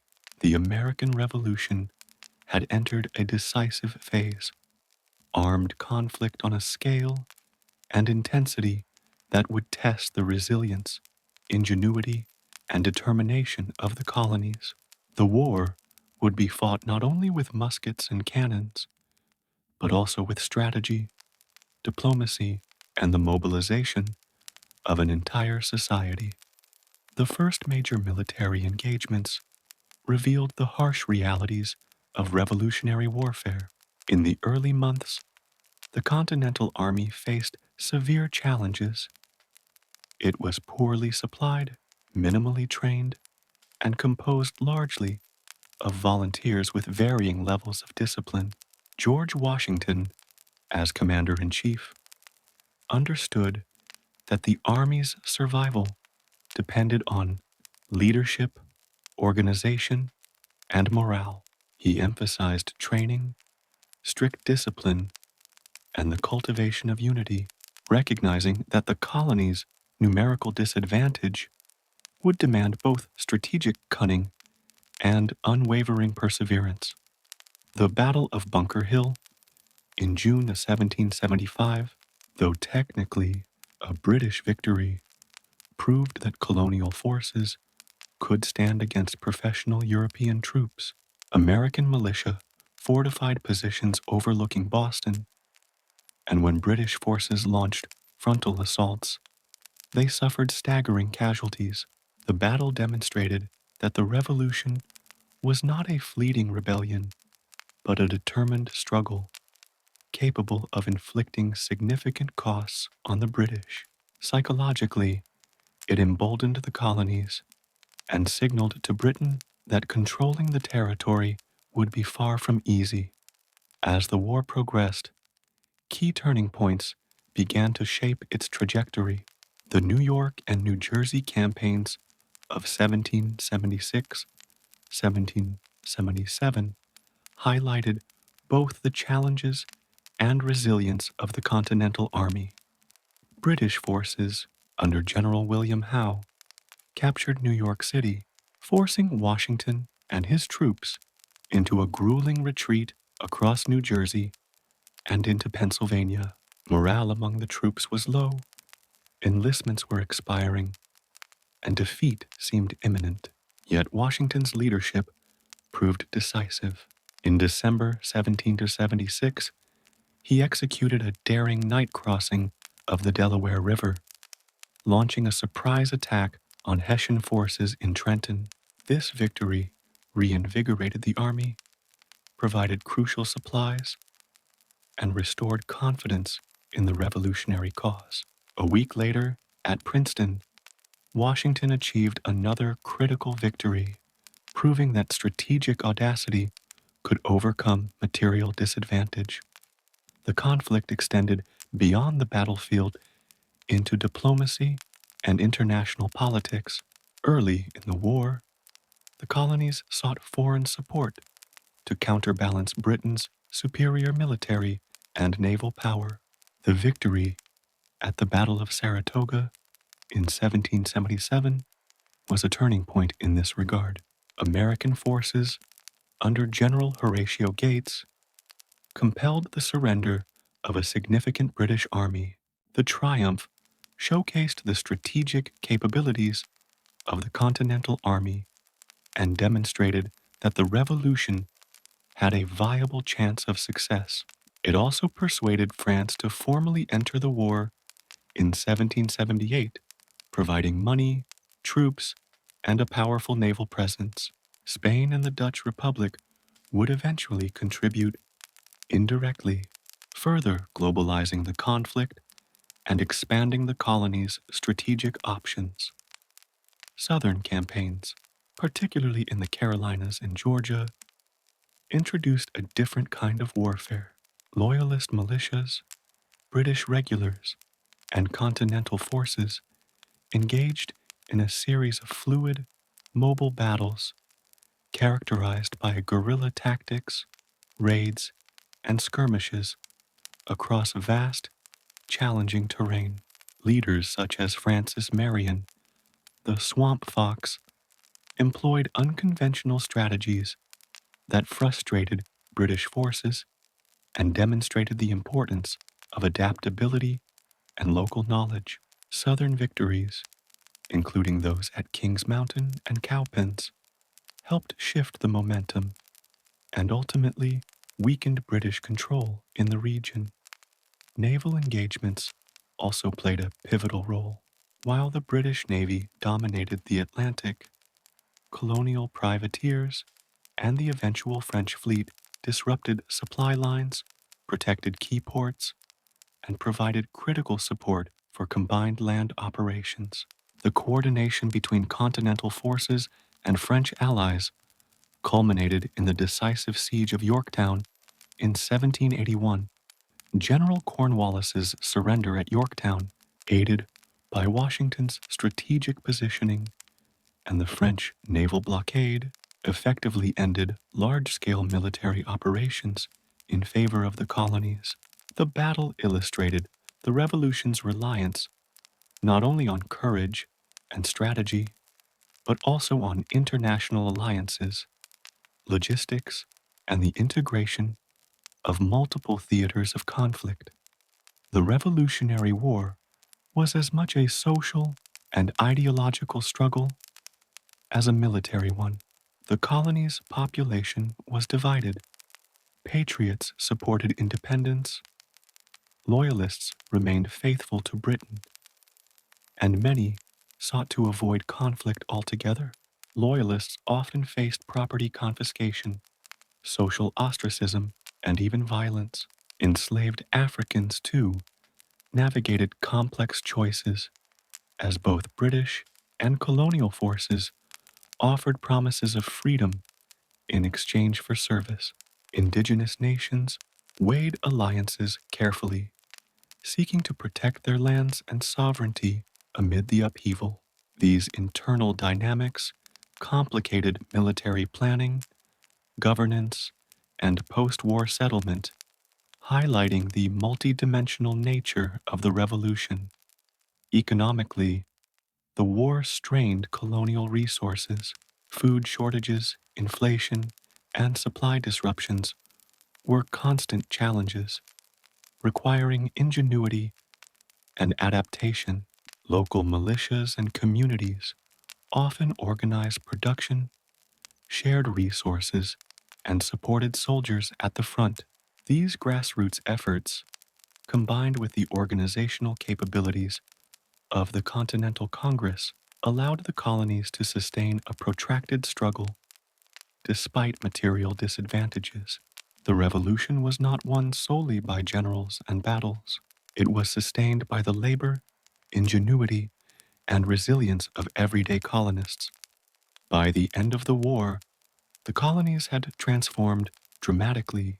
Militarily, they had evolved from loosely organized militias into a cohesive fighting force capable of strategic planning and coordinated action.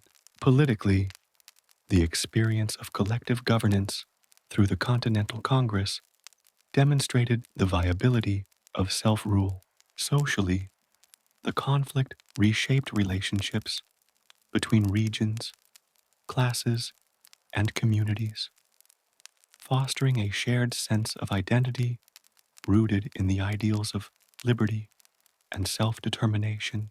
The culmination of these experiences laid the groundwork for the creation of a national government and the founding principles of the United States.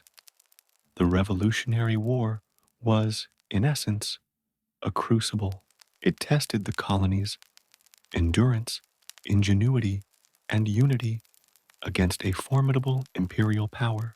It demonstrated that ordinary citizens, working in concert with visionary leaders and international allies, could challenge the most powerful empire in the world. And it illustrated that the struggle for independence was inseparable from the broader goals of liberty, governance, and social transformation, principles that would shape the United States for centuries to come. The Revolutionary War officially concluded in 1783, marking a moment of profound transformation for the 13 colonies and the world.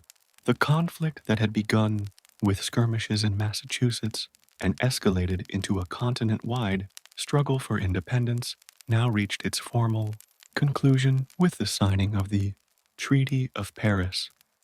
This treaty was more than a diplomatic document. It was the acknowledgement of a new nation's sovereignty and the culmination of a decade of courage, strategy, and sacrifice. Negotiations for the treaty began in 1782, conducted primarily in Paris by American diplomats Benjamin Franklin, John Adams, and John Jay. Their objectives were clear but challenging: secure recognition of American independence, establish boundaries favorable to the new nation, ensure fishing rights and access to resources, and protect the interests of American citizens, including loyalists who had supported Britain during the war. The negotiations required both diplomacy and cunning, as the American representatives had to balance British reluctance, European rivalries, and the strategic interests of allies such as France and Spain. The Treaty of Paris was signed on September 3rd, 1783. Britain formally recognized the United States as a free, sovereign, and independent nation. The boundaries of the new country extended from the Atlantic Ocean in the east to the Mississippi River in the west, and from the Great Lakes in the north to Spanish Florida in the south. These generous borders reflected both American negotiation skill and Britain's desire to conclude a costly conflict. The treaty also secured American fishing rights off the coast of Newfoundland and granted Americans the ability to navigate the Mississippi River freely, fostering economic opportunity and territorial expansion. Beyond the tangible provisions, the treaty had symbolic significance. For the first time in history, 13 colonies that had once been considered peripheral territories of an empire were recognized as a sovereign nation. This validation affirmed the principles for which they had fought: self-determination, consent of the governed, and the right to establish a government accountable to its citizens. The treaty represented the successful application of both military strategy and diplomacy, and it signaled to the world that the United States was an emerging power in the Atlantic and global context. The war and the treaty also had profound social and political consequences within the new nation. Loyalists who had supported Britain faced uncertain futures. Some remained in the United States, navigating a society in which their political allegiance had been criminalized or stigmatized, while others emigrated to Canada, the Caribbean, or Britain itself. Property confiscation and local reprisals created social tensions, highlighting the complexities of post-war reconciliation. Enslaved Africans, who had been promised freedom by the British, faced new challenges, as independence did not equate to universal liberty. These realities underscored that the founding of the United States, while revolutionary, was imperfect and marked by contradictions that would shape national debates for generations. Economically, the Treaty of Paris opened new possibilities, but also new challenges. Britain's recognition allowed American merchants to trade freely on the global stage, but war debts disrupted agriculture, and the need to establish new financial systems required careful planning. The new nation faced the immediate task of building a functional economy, including managing public credit, creating stable currency, and promoting commerce. Early experiences with continental currency and debt repayment illustrated both the potential and the pitfalls of economic self-determination, highlighting the interconnectedness of governance, finance, and national survival. The treaty also reinforced the importance of alliances and international relations. French support had been pivotal during the war, providing both military aid and diplomatic leverage. Spain and the Dutch Republic also contributed indirectly, emphasizing that American independence was inseparable from global dynamics. The lessons of diplomacy learned during the Treaty of Paris would guide American foreign policy for decades, shaping approaches to negotiation, alliance building, and strategic positioning in a complex international arena. Domestically, the post-war period emphasized the need for effective governance. The Second Continental Congress had managed the colonies during the war, but it was not a permanent government. States retained considerable autonomy, creating a loosely connected confederation. The experience of collective governance during the Revolution highlighted both the potential and the limitations of such a system. The new nation needed institutions capable of uniting diverse regions, managing resources, and representing citizens' interests, laying the groundwork for the eventual creation of the United States Constitution. Culturally, the Treaty of Paris and the war's conclusion fostered a shared sense of identity. Colonists from diverse backgrounds, from New England merchants to Southern planters, from frontier farmers to urban artisans, now saw themselves as citizens of a single nation. Shared sacrifice, common struggle, and collective achievement reinforced the notion of an American identity distinct from European origins.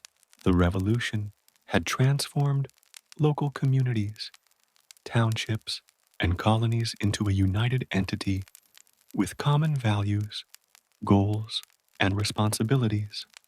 The Treaty of Paris also symbolized a broader transformation in political philosophy. The war had been fought not just for territory or trade, but for the right to self-govern and define political legitimacy. The principles enshrined in the Declaration of Independence, liberty, consent of the governed, and equality under law, were validated on the international stage. The successful negotiation of the treaty demonstrated that these principles were not abstract ideals, but actionable and enforceable concepts, giving the fledgling nation both legitimacy and moral authority. In essence, the Treaty of Paris represented the birth of the United States as an independent nation capable of self-determination, diplomacy, and governance. It concluded one chapter of struggle and opened another of nation building. The war had tested every aspect of colonial society: military skill, political organization, economic resilience, and social cohesion. The treaty recognized the colonies' achievements, rewarded their sacrifices, and marked the beginning of a long and challenging journey toward creating a stable, prosperous, and just society. By 1783, the 13 colonies had transformed from scattered settlements on the edge of an empire into a unified, sovereign nation. The Treaty of Paris codified this transformation, providing legal recognition, territorial definition, and international legitimacy. It was both a culmination and a beginning, the conclusion of a revolutionary struggle and the launch of a national experiment that would redefine governance, liberty, and society on a scale never before attempted. The United States had been born not only through war, but through the deliberate, courageous, and visionary actions of its people who had dared to imagine a new world and then built it, piece by piece, against extraordinary odds. With the Revolutionary War concluded and the Treaty of Paris signed in 1783, the newly independent United States faced the formidable task of transforming victory on the battlefield into a functioning and sustainable government. The first attempt to structure national governance came in the form of the Articles of Confederation, ratified in 1781, which had guided the colonies during the latter stages of the war. While the Articles represented a historic achievement, the creation of a unified framework for 13 independent states, they also revealed the profound difficulties of governing a diverse, expansive, and politically experimental nation. The Articles of Confederation established a confederation, a system in which each state retained significant sovereignty and independence. The central government was intentionally limited, reflecting widespread fears of centralized authority reminiscent of British rule. Congress was empowered to declare war, make treaties, and manage relations with indigenous nations, but it lacked the authority to levy taxes, regulate interstate commerce, or enforce its own decisions directly. Decisions often required supermajority approval, creating a cumbersome process for legislative action. This structure was innovative in emphasizing state sovereignty and voluntary cooperation, yet it also introduced systemic weaknesses that would soon become apparent. Economically, the early republic faced severe challenges under the Articles. War debts had accumulated both domestically and internationally, yet Congress lacked the power to directly tax citizens to repay them. Instead, it relied on voluntary contributions from the states, which were inconsistent and frequently insufficient. Trade, both domestic and international, was complicated by varying state regulations, tariffs, and policies. States often competed against one another rather than acting collectively, undermining the unified economic strategy that the new nation desperately needed. Merchants, farmers, and laborers experienced economic instability, which fueled social discontent and exposed the limitations of a decentralized system.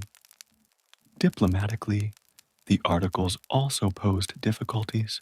While Congress could negotiate treaties, it lacked the power to enforce them fully or compel states to comply with agreements. Foreign powers, including France and Britain, recognized the new nation's independence, but were cautious in their dealings, aware of the fragility and disunity of the early republic. This constrained the United States' ability to secure trade agreements, manage borders, and exert influence in global affairs, highlighting the practical limitations of a government without sufficient centralized authority. One of the most striking challenges under the Articles of Confederation was internal unrest, exemplified by Shays' Rebellion in 1786-1787. Economic hardship, high taxes, and debt collection practices in Massachusetts prompted armed resistance led by Daniel Shays and other farmers. The rebellion underscored the inability of the central government to maintain order or respond effectively to crises, as Congress lacked a standing army or the authority to intervene decisively. While ultimately suppressed by state forces, Shays' Rebellion became a powerful symbol of the weaknesses inherent in the Articles and the urgent need for a stronger national government. Despite its shortcomings, the Articles of Confederation were not without achievements. They provided a legal and organizational framework during a period of unprecedented political experimentation. Congress successfully negotiated the Treaty of Paris, managed diplomacy during and after the war, and oversaw Western land policies, including the Northwest Ordinance of 1787, which established processes for admitting new states and provided protections for civil liberties in the Western territories. These accomplishments demonstrated the potential of collective governance while highlighting the gaps that would need to be addressed in a new constitutional system. The political culture of the early republic was deeply shaped by the Articles. States maintained strong identities with their own constitutions, militias, and legal systems. Citizens were accustomed to local control, town meetings, and direct participation in governance. The challenge for the national government was to balance these entrenched state powers with the need for effective coordination on matters of defense, trade, and foreign policy. This tension between state sovereignty and centralized authority would dominate political debates for the next decade and ultimately drive the creation of a new constitution. The limitations of the Articles became increasingly evident as international and domestic pressures mounted. British troops remained in some frontier areas, Spanish control of the Mississippi River complicated trade and westward expansion, and economic instability caused unrest in multiple states. Leaders recognized that without a stronger, more coherent federal system, the United States risked both internal collapse and vulnerability to foreign influence. Calls for reform grew louder, culminating in the Philadelphia Convention of 1787, which would lead to the drafting of the U.S. Constitution. Socially and culturally, the early republic was experiencing a transformation. Citizens were actively engaged in debates about governance, rights, and civic responsibility. Newspapers, pamphlets, and political gatherings facilitated discussion across the colonies, fostering a public sphere in which ideas about liberty, equality, and federalism could be tested and refined. These discussions were essential, for the success of any new government depended not merely on laws and structures, but on the consent, participation, and trust of the people. The Articles of Confederation also reflected a profound philosophical principle: the fear of concentrated power. Americans had fought a revolution against a distant monarchy and its apparatus of authority, and the early national leaders were determined not to replicate that system. This guiding principle explains why the Articles emphasized state sovereignty, restricted executive power, and required consensus for major decisions. Yet this very caution created vulnerabilities, demonstrating the complex trade-offs between liberty and effective governance in the creation of a new nation. Ultimately, the Articles of Confederation were both a bold experiment and a practical stepping stone. They represented the first attempt to unify 13 diverse states into a coherent political entity, providing experience in collective decision-making, diplomacy, and governance. At the same time, their limitations revealed the necessity for reform, teaching the leaders of the new nation critical lessons about balance, authority, and the structure of government. Without the Articles, the creation of the U.S. Constitution might have lacked the practical and philosophical foundation that enabled it to succeed. By the late 1780s, it was clear that while the Articles of Confederation had served their purpose during and immediately after the war, the United States needed a stronger, more adaptable federal system. The experience under the Articles, from economic instability to internal rebellion to challenges in diplomacy, demonstrated both the promise and peril of a decentralized confederation. The lessons learned during this period were crucial in shaping the Constitution, the Bill of Rights, and the enduring framework of American governance. In essence, the Articles of Confederation period was a time of trial, learning, and reflection.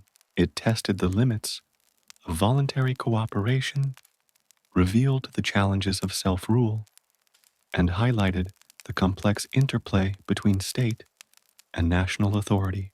The early republic, though imperfect, emerged from this period with valuable experience, a stronger sense of unity, and an understanding of what was required to create a lasting, functional nation. By 1787, it had become clear that the United States needed more than the Articles of Confederation to function effectively as a nation.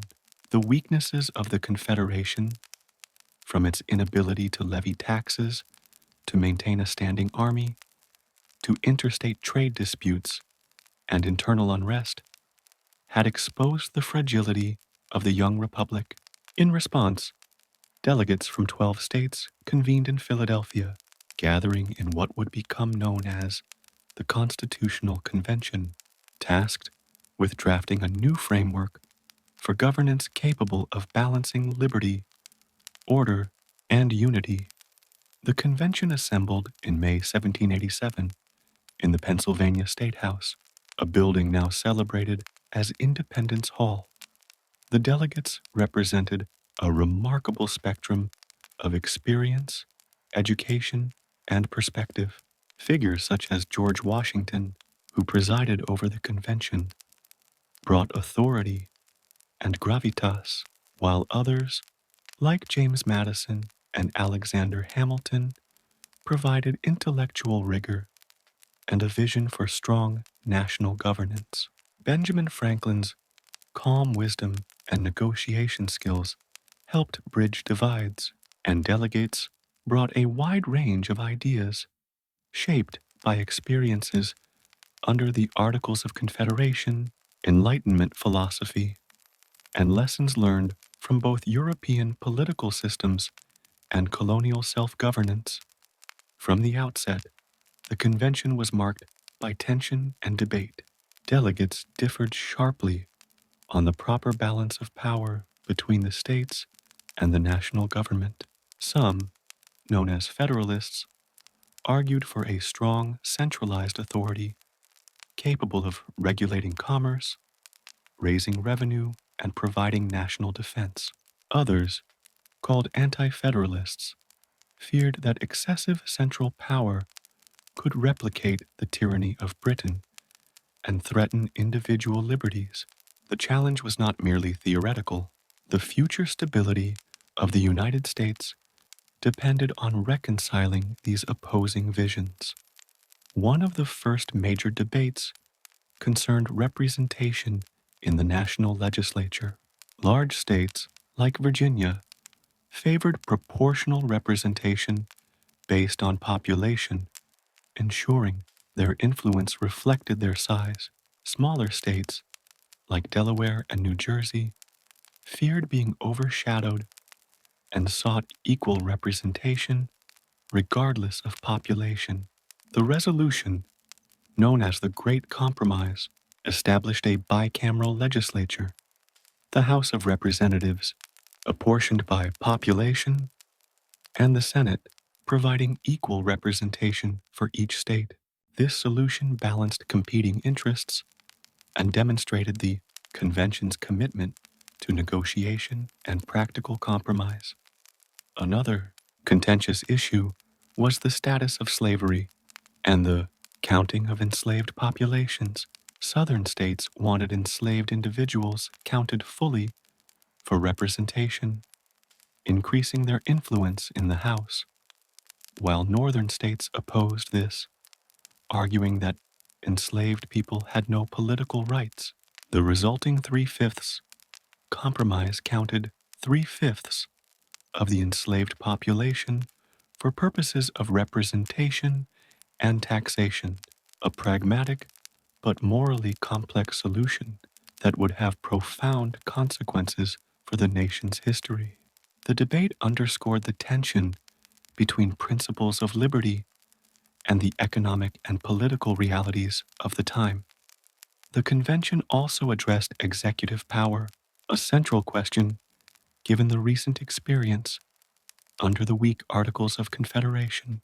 Delegates agreed on a single president with limited but significant powers, including the ability to enforce laws, command the military, and conduct foreign affairs.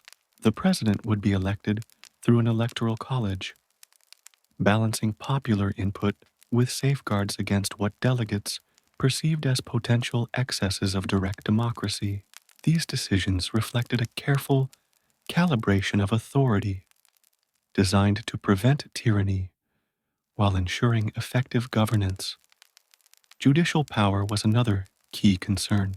Delegates created a federal judiciary headed by a Supreme Court with the authority to interpret laws, resolve disputes between states, and ensure consistency with the Constitution. This innovation established a system of checks and balances, embedding judicial review as a cornerstone of national governance and helping to prevent abuses of power by either the legislative or executive branches.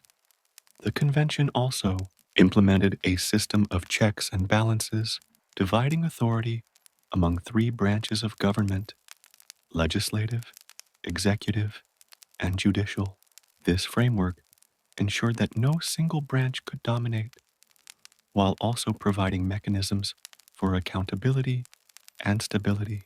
The delegates debated the scope and limits of federal power, ultimately crafting a constitution that was both adaptable and durable, capable of guiding a diverse and growing nation. By September 1787, the Constitution was complete. It represented a delicate blend of compromise, innovation, and foresight. It strengthened the national government while protecting the prerogatives of the states, established mechanisms for lawmaking and enforcement, and enshrined principles of representation, justice, and accountability. The Constitution was then sent to the states for ratification, initiating a period of intense debate and public discourse. Ratification was not guaranteed. Federalists advocated strongly for adoption, emphasizing the need for unity, strong central authority, and the ability to respond effectively to crises. Anti-Federalists, however, warned that the Constitution granted excessive power to a distant national government, potentially threatening individual liberties and state sovereignty. Newspapers, pamphlets, and public meetings across the states fueled a vigorous exchange of ideas, engaging citizens in unprecedented political discourse. The Federalist Papers, written by Alexander Hamilton, James Madison, and John Jay, provided persuasive arguments for ratification, explaining the logic of separation of powers, checks, and balances, and the necessity of a strong but accountable national government. Ultimately, the Constitution was ratified by 9 states in 1788, meeting the threshold for implementation. It marked a turning point. The United States now had a functional, centralized framework capable of governing a diverse, expansive, and complex society. The Constitution provided not just rules for government, but a vision for national unity, stability, and the protection of fundamental rights. The creation of the Constitution reflected the extraordinary achievement of the Constitutional Convention. Delegates had navigated regional, economic, and ideological differences to forge a document that balanced liberty with order, compromise with principle, and state sovereignty with national authority. It was a practical and philosophical triumph, a product of experience, intellect, and negotiation, and it laid the foundation for a resilient and enduring republic. By the end of 1788, the United States had moved from war, revolution, and a fragile confederation to a structured national government grounded in law, checks and balances, and democratic representation. The Constitution embodied the ideals for which the revolution had been fought, while addressing the practical realities of governing a complex, newly independent nation. It was both an answer to past challenges and a framework for future growth, defining the trajectory of the United States for generations to come. Even after the Constitution was ratified in 1788, debates continued over the balance between federal authority and individual rights. Many anti-federalists feared that the new government could become tyrannical, despite the system of checks and balances. In response, the First Congress, convening in 1789, prioritized drafting amendments that would explicitly protect civil liberties. These amendments became known collectively as the Bill of Rights, ratified in 1791. The Bill of Rights consists of the first 10 amendments to the Constitution, addressing freedoms such as speech, religion, assembly, and the press, along with protections against unreasonable searches, cruel and unusual punishment, and the right to a fair trial. These amendments codified principles long debated during the colonial era and revolutionary period, reflecting the colonies' distrust of concentrated power and their commitment to individual liberty. They also set a precedent for future amendments and legal interpretation, emphasizing that the government exists to serve its citizens, not the reverse. The adoption of the Bill of Rights helped unify skeptics of the Constitution by assuring them that personal freedoms would be safeguarded. It demonstrated the flexibility of the new government, showing that compromise, dialogue, and responsiveness were core to its design. For ordinary Americans, the Bill of Rights became a symbol of security, justice, and the promise of equality before the law, further solidifying national identity and the legitimacy of the new republic. In 1789, George Washington was inaugurated as the first president of the United States, assuming a role without precedent in history. His leadership would establish practices and norms that shaped the office and the new government for generations.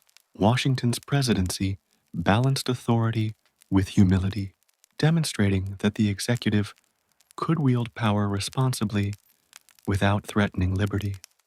During his 2 terms, Washington faced enormous challenges, establishing the federal judiciary, implementing tax and financial policy, managing foreign relations, and quelling domestic unrest, such as the Whiskey Rebellion of 1794, by personally leading federal troops to enforce law while simultaneously emphasizing negotiation and restraint. Washington reinforced the principle that the federal government had legitimate authority, but should wield it judiciously. Washington also established traditions that would endure, such as the peaceful transfer of power, the formation of a cabinet, and a nonpartisan approach to leadership. His farewell address in 1796 warned against factionalism and foreign entanglements, offering a guide for future generations. In many ways, Washington's presidency defined what it meant to lead a free nation, balancing strength, integrity, and respect for the rule of law. Despite Washington's efforts to remain above partisan politics, ideological divisions soon emerged, giving rise to the nation's first political parties. The Federalists, led by Alexander Hamilton, supported a strong central government, robust economic policies, and close ties to Britain. Hamilton's vision emphasized banking, commerce, and federal authority to promote national stability and growth. Opposing them, the Democratic Republicans, led by Thomas Jefferson and James Madison, championed states' rights, agricultural interests, and strict adherence to the Constitution. They feared centralized power, believing it could evolve into a new tyranny reminiscent of British rule. These debates touched on everything from taxation to foreign policy and the role of the federal government in citizens' daily lives. The emergence of political parties reflected both the vibrancy and fragility of the early republic. Americans were actively engaged in political discourse, and parties allowed for organized debate, differing philosophies, and public participation. While partisanship sometimes heightened tensions, it also demonstrated that the United States was evolving into a society where governance, ideology, and civic engagement were inseparable. In the early years of the Republic, the United States faced the immense challenge and opportunity of expanding beyond the original 13 states. The newly secured territories west of the Appalachian Mountains offered land for settlers, resources for economic growth, and a pathway for national development. The Northwest Ordinance of 1787 provided a blueprint for orderly expansion, establishing a process for admitting new states and guaranteeing certain civil liberties, such as freedom of religion and trial by jury in the territories. Westward expansion was fueled by both population growth and economic necessity. Land-hungry farmers sought fertile soil, while merchants and speculators looked for commercial opportunity. Settlers faced daunting challenges: dense forests, rugged terrain, and unpredictable relations with indigenous nations. Despite these hardships, westward migration accelerated, reshaping the geography and demographics of the early United States. Expansion also raised important political questions. How would new territories be represented in Congress? How could the federal government balance state sovereignty with the governance of distant lands? These debates influenced the development of policies that promoted settlement, infrastructure, and governance, setting patterns that would continue through the 19th century.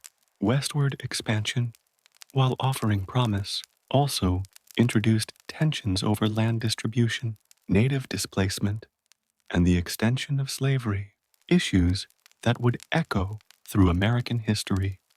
As settlers moved westward, the United States confronted complex and often violent interactions with indigenous nations. These communities had long-standing claims to the land, complex political structures, and alliances that spanned the continent. The early federal government faced the challenge of negotiating, trading, and sometimes waging war with native nations, while simultaneously encouraging settlement and expansion. Policies varied, ranging from treaties that recognized native land rights to forced cessions and military campaigns aimed at consolidating federal authority. The Treaty of Greenville in 1795, for example, followed the Battle of Fallen Timbers and ceded large portions of Ohio to the United States, establishing a precedent for negotiation backed by military power. While treaties were often framed as legal agreements, they frequently reflected power imbalances and resulted in the displacement of native communities. Relations with indigenous nations highlighted the tensions inherent in nation building. The desire for security and growth often conflicted with ethical considerations and principles of justice. These early policies set patterns for American expansion, shaping both frontier life and the nation's evolving identity as it moved into the Western territories. The economy of the early United States was a delicate balancing act, shaped by both the revolutionary legacy and the need for modernization. Alexander Hamilton, as the first Secretary of the Treasury, implemented bold financial policies to stabilize the nation. These included assuming state debts, establishing a federal bank, and promoting industrial and commercial growth. Hamilton's vision aimed to create a strong economic foundation that would support a credible government, attract investment, and enhance national security. Agriculture remained the backbone of the economy, particularly in the South, where plantations and small farms provided both subsistence and cash crops. Trade, both domestic and international, was crucial, requiring the establishment of tariffs, navigation rules, and foreign agreements to protect American commerce. At the same time, artisans, merchants, and emerging urban centers contributed to a diverse economic landscape, highlighting the interplay between rural and urban development. Economic policy was inherently political.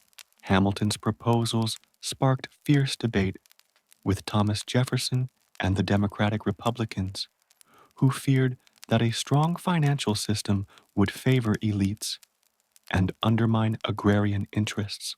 These debates reflected broader questions about federal power, equality, and the role of government in shaping society.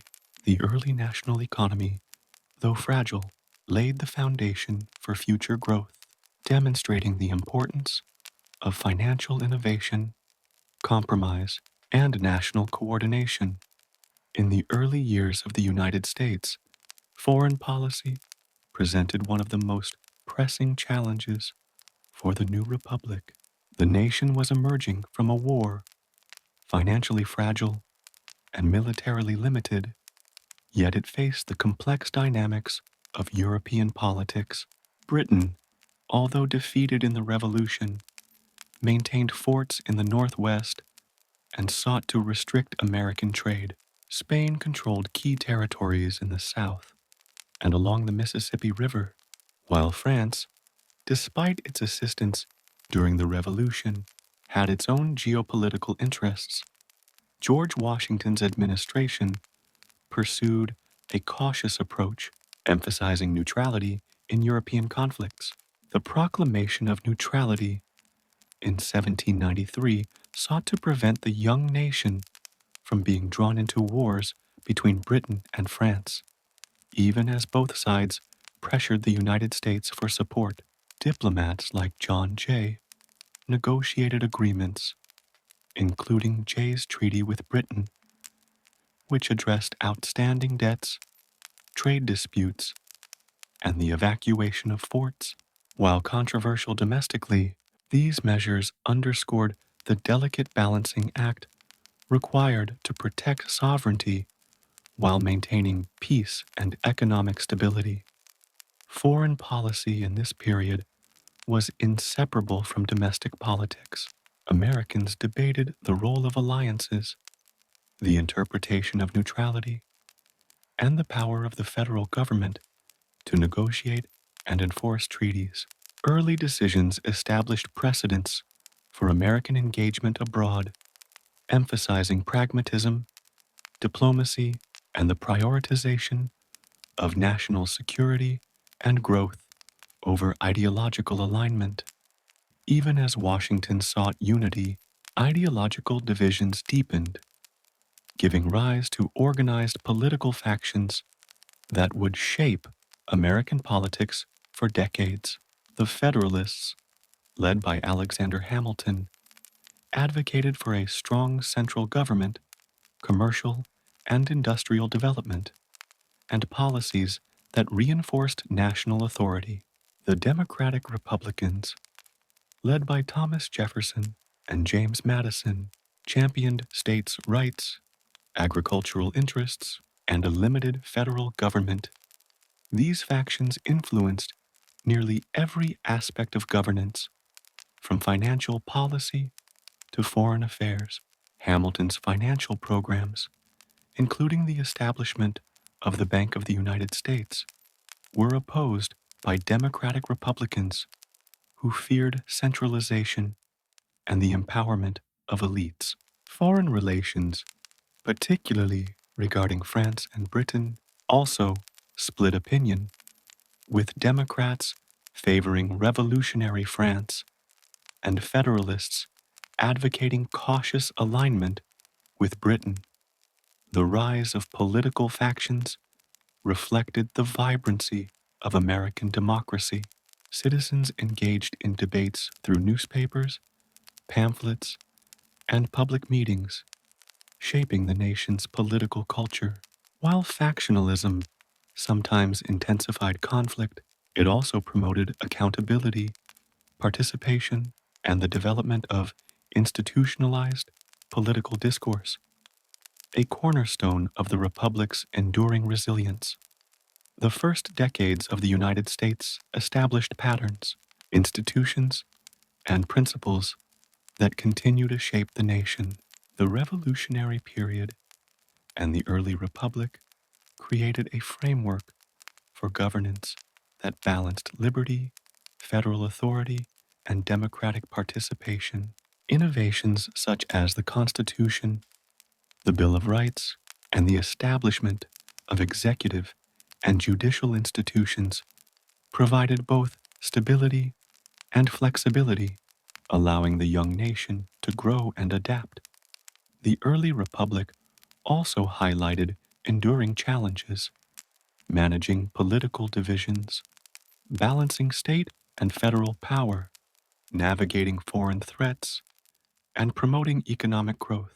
Leaders like Washington, Jefferson, Hamilton, and Madison demonstrated both the possibilities and limitations of leadership in a new democracy. Their decisions established precedents, negotiated compromises, and created the norms that continue to guide political life in the United States. Culturally and socially, the early republic fostered a sense of national identity. Citizens increasingly viewed themselves not just as members of individual states, but as participants in a shared national experiment.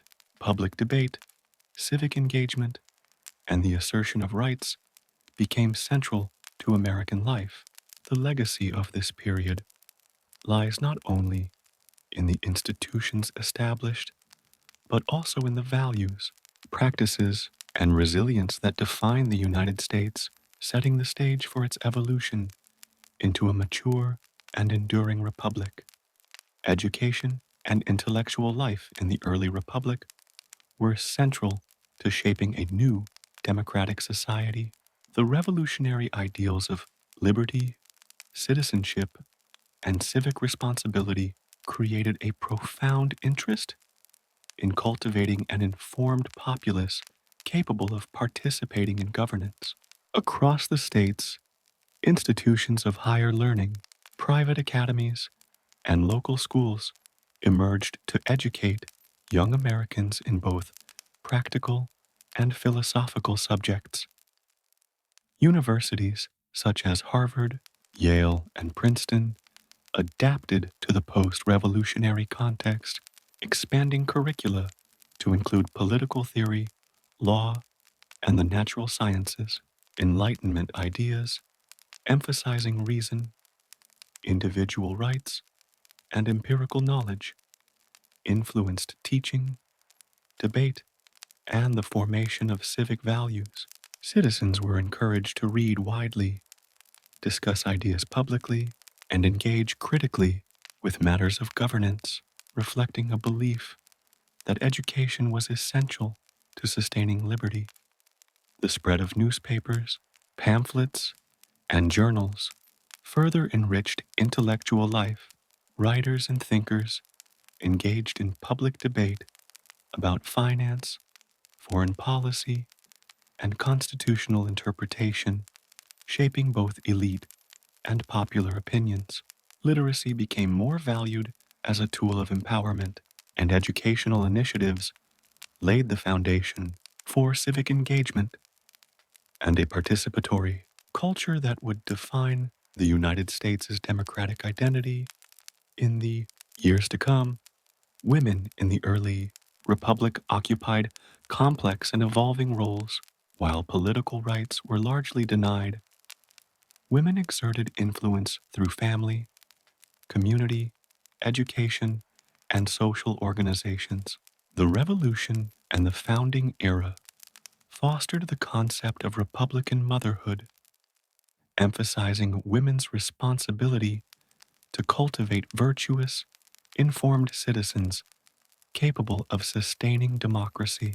Education for women began to expand, especially among middle and upper class families, emphasizing literacy, morality, and civic knowledge.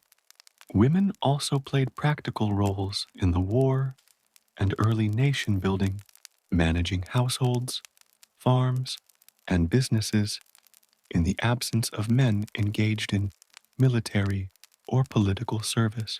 Figures like Abigail Adams advocated for women's moral and intellectual influence in the public sphere, famously urging her husband to remember the ladies when establishing new laws and governance.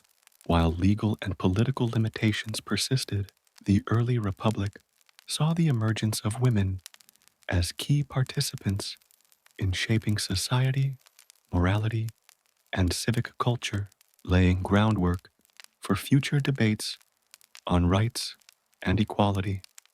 Slavery remained a defining and deeply divisive institution in the early republic. Despite revolutionary rhetoric about liberty and equality, the practice of enslaving Africans and African Americans persisted, particularly in the southern states, where agriculture and cash crops such as tobacco and cotton were central to the economy. Slavery created profound economic, social, and political tensions that influenced policies and debates across the nation. Efforts to limit or regulate slavery emerged in the North, where gradual emancipation began, while the Southern economy relied heavily on enslaved labor. National debates, including those during the Constitutional Convention, reflected attempts to reconcile the institution with principles of liberty. Compromises like the Three-Fifths Clause and agreements over the transatlantic slave trade delayed conflict but entrenched divisions. Slavery's persistence shaped early American identity, regional economies, and political alliances, foreshadowing the profound struggles over freedom and equality that would dominate the 19th century. The early republic thus illustrates a paradox: a nation founded on liberty simultaneously tolerated and relied upon a system that denied freedom to millions, a tension that would shape its moral and political trajectory for generations. Religious life in the early republic was a complex and evolving landscape, reflecting both deep-rooted traditions and new ideas about freedom.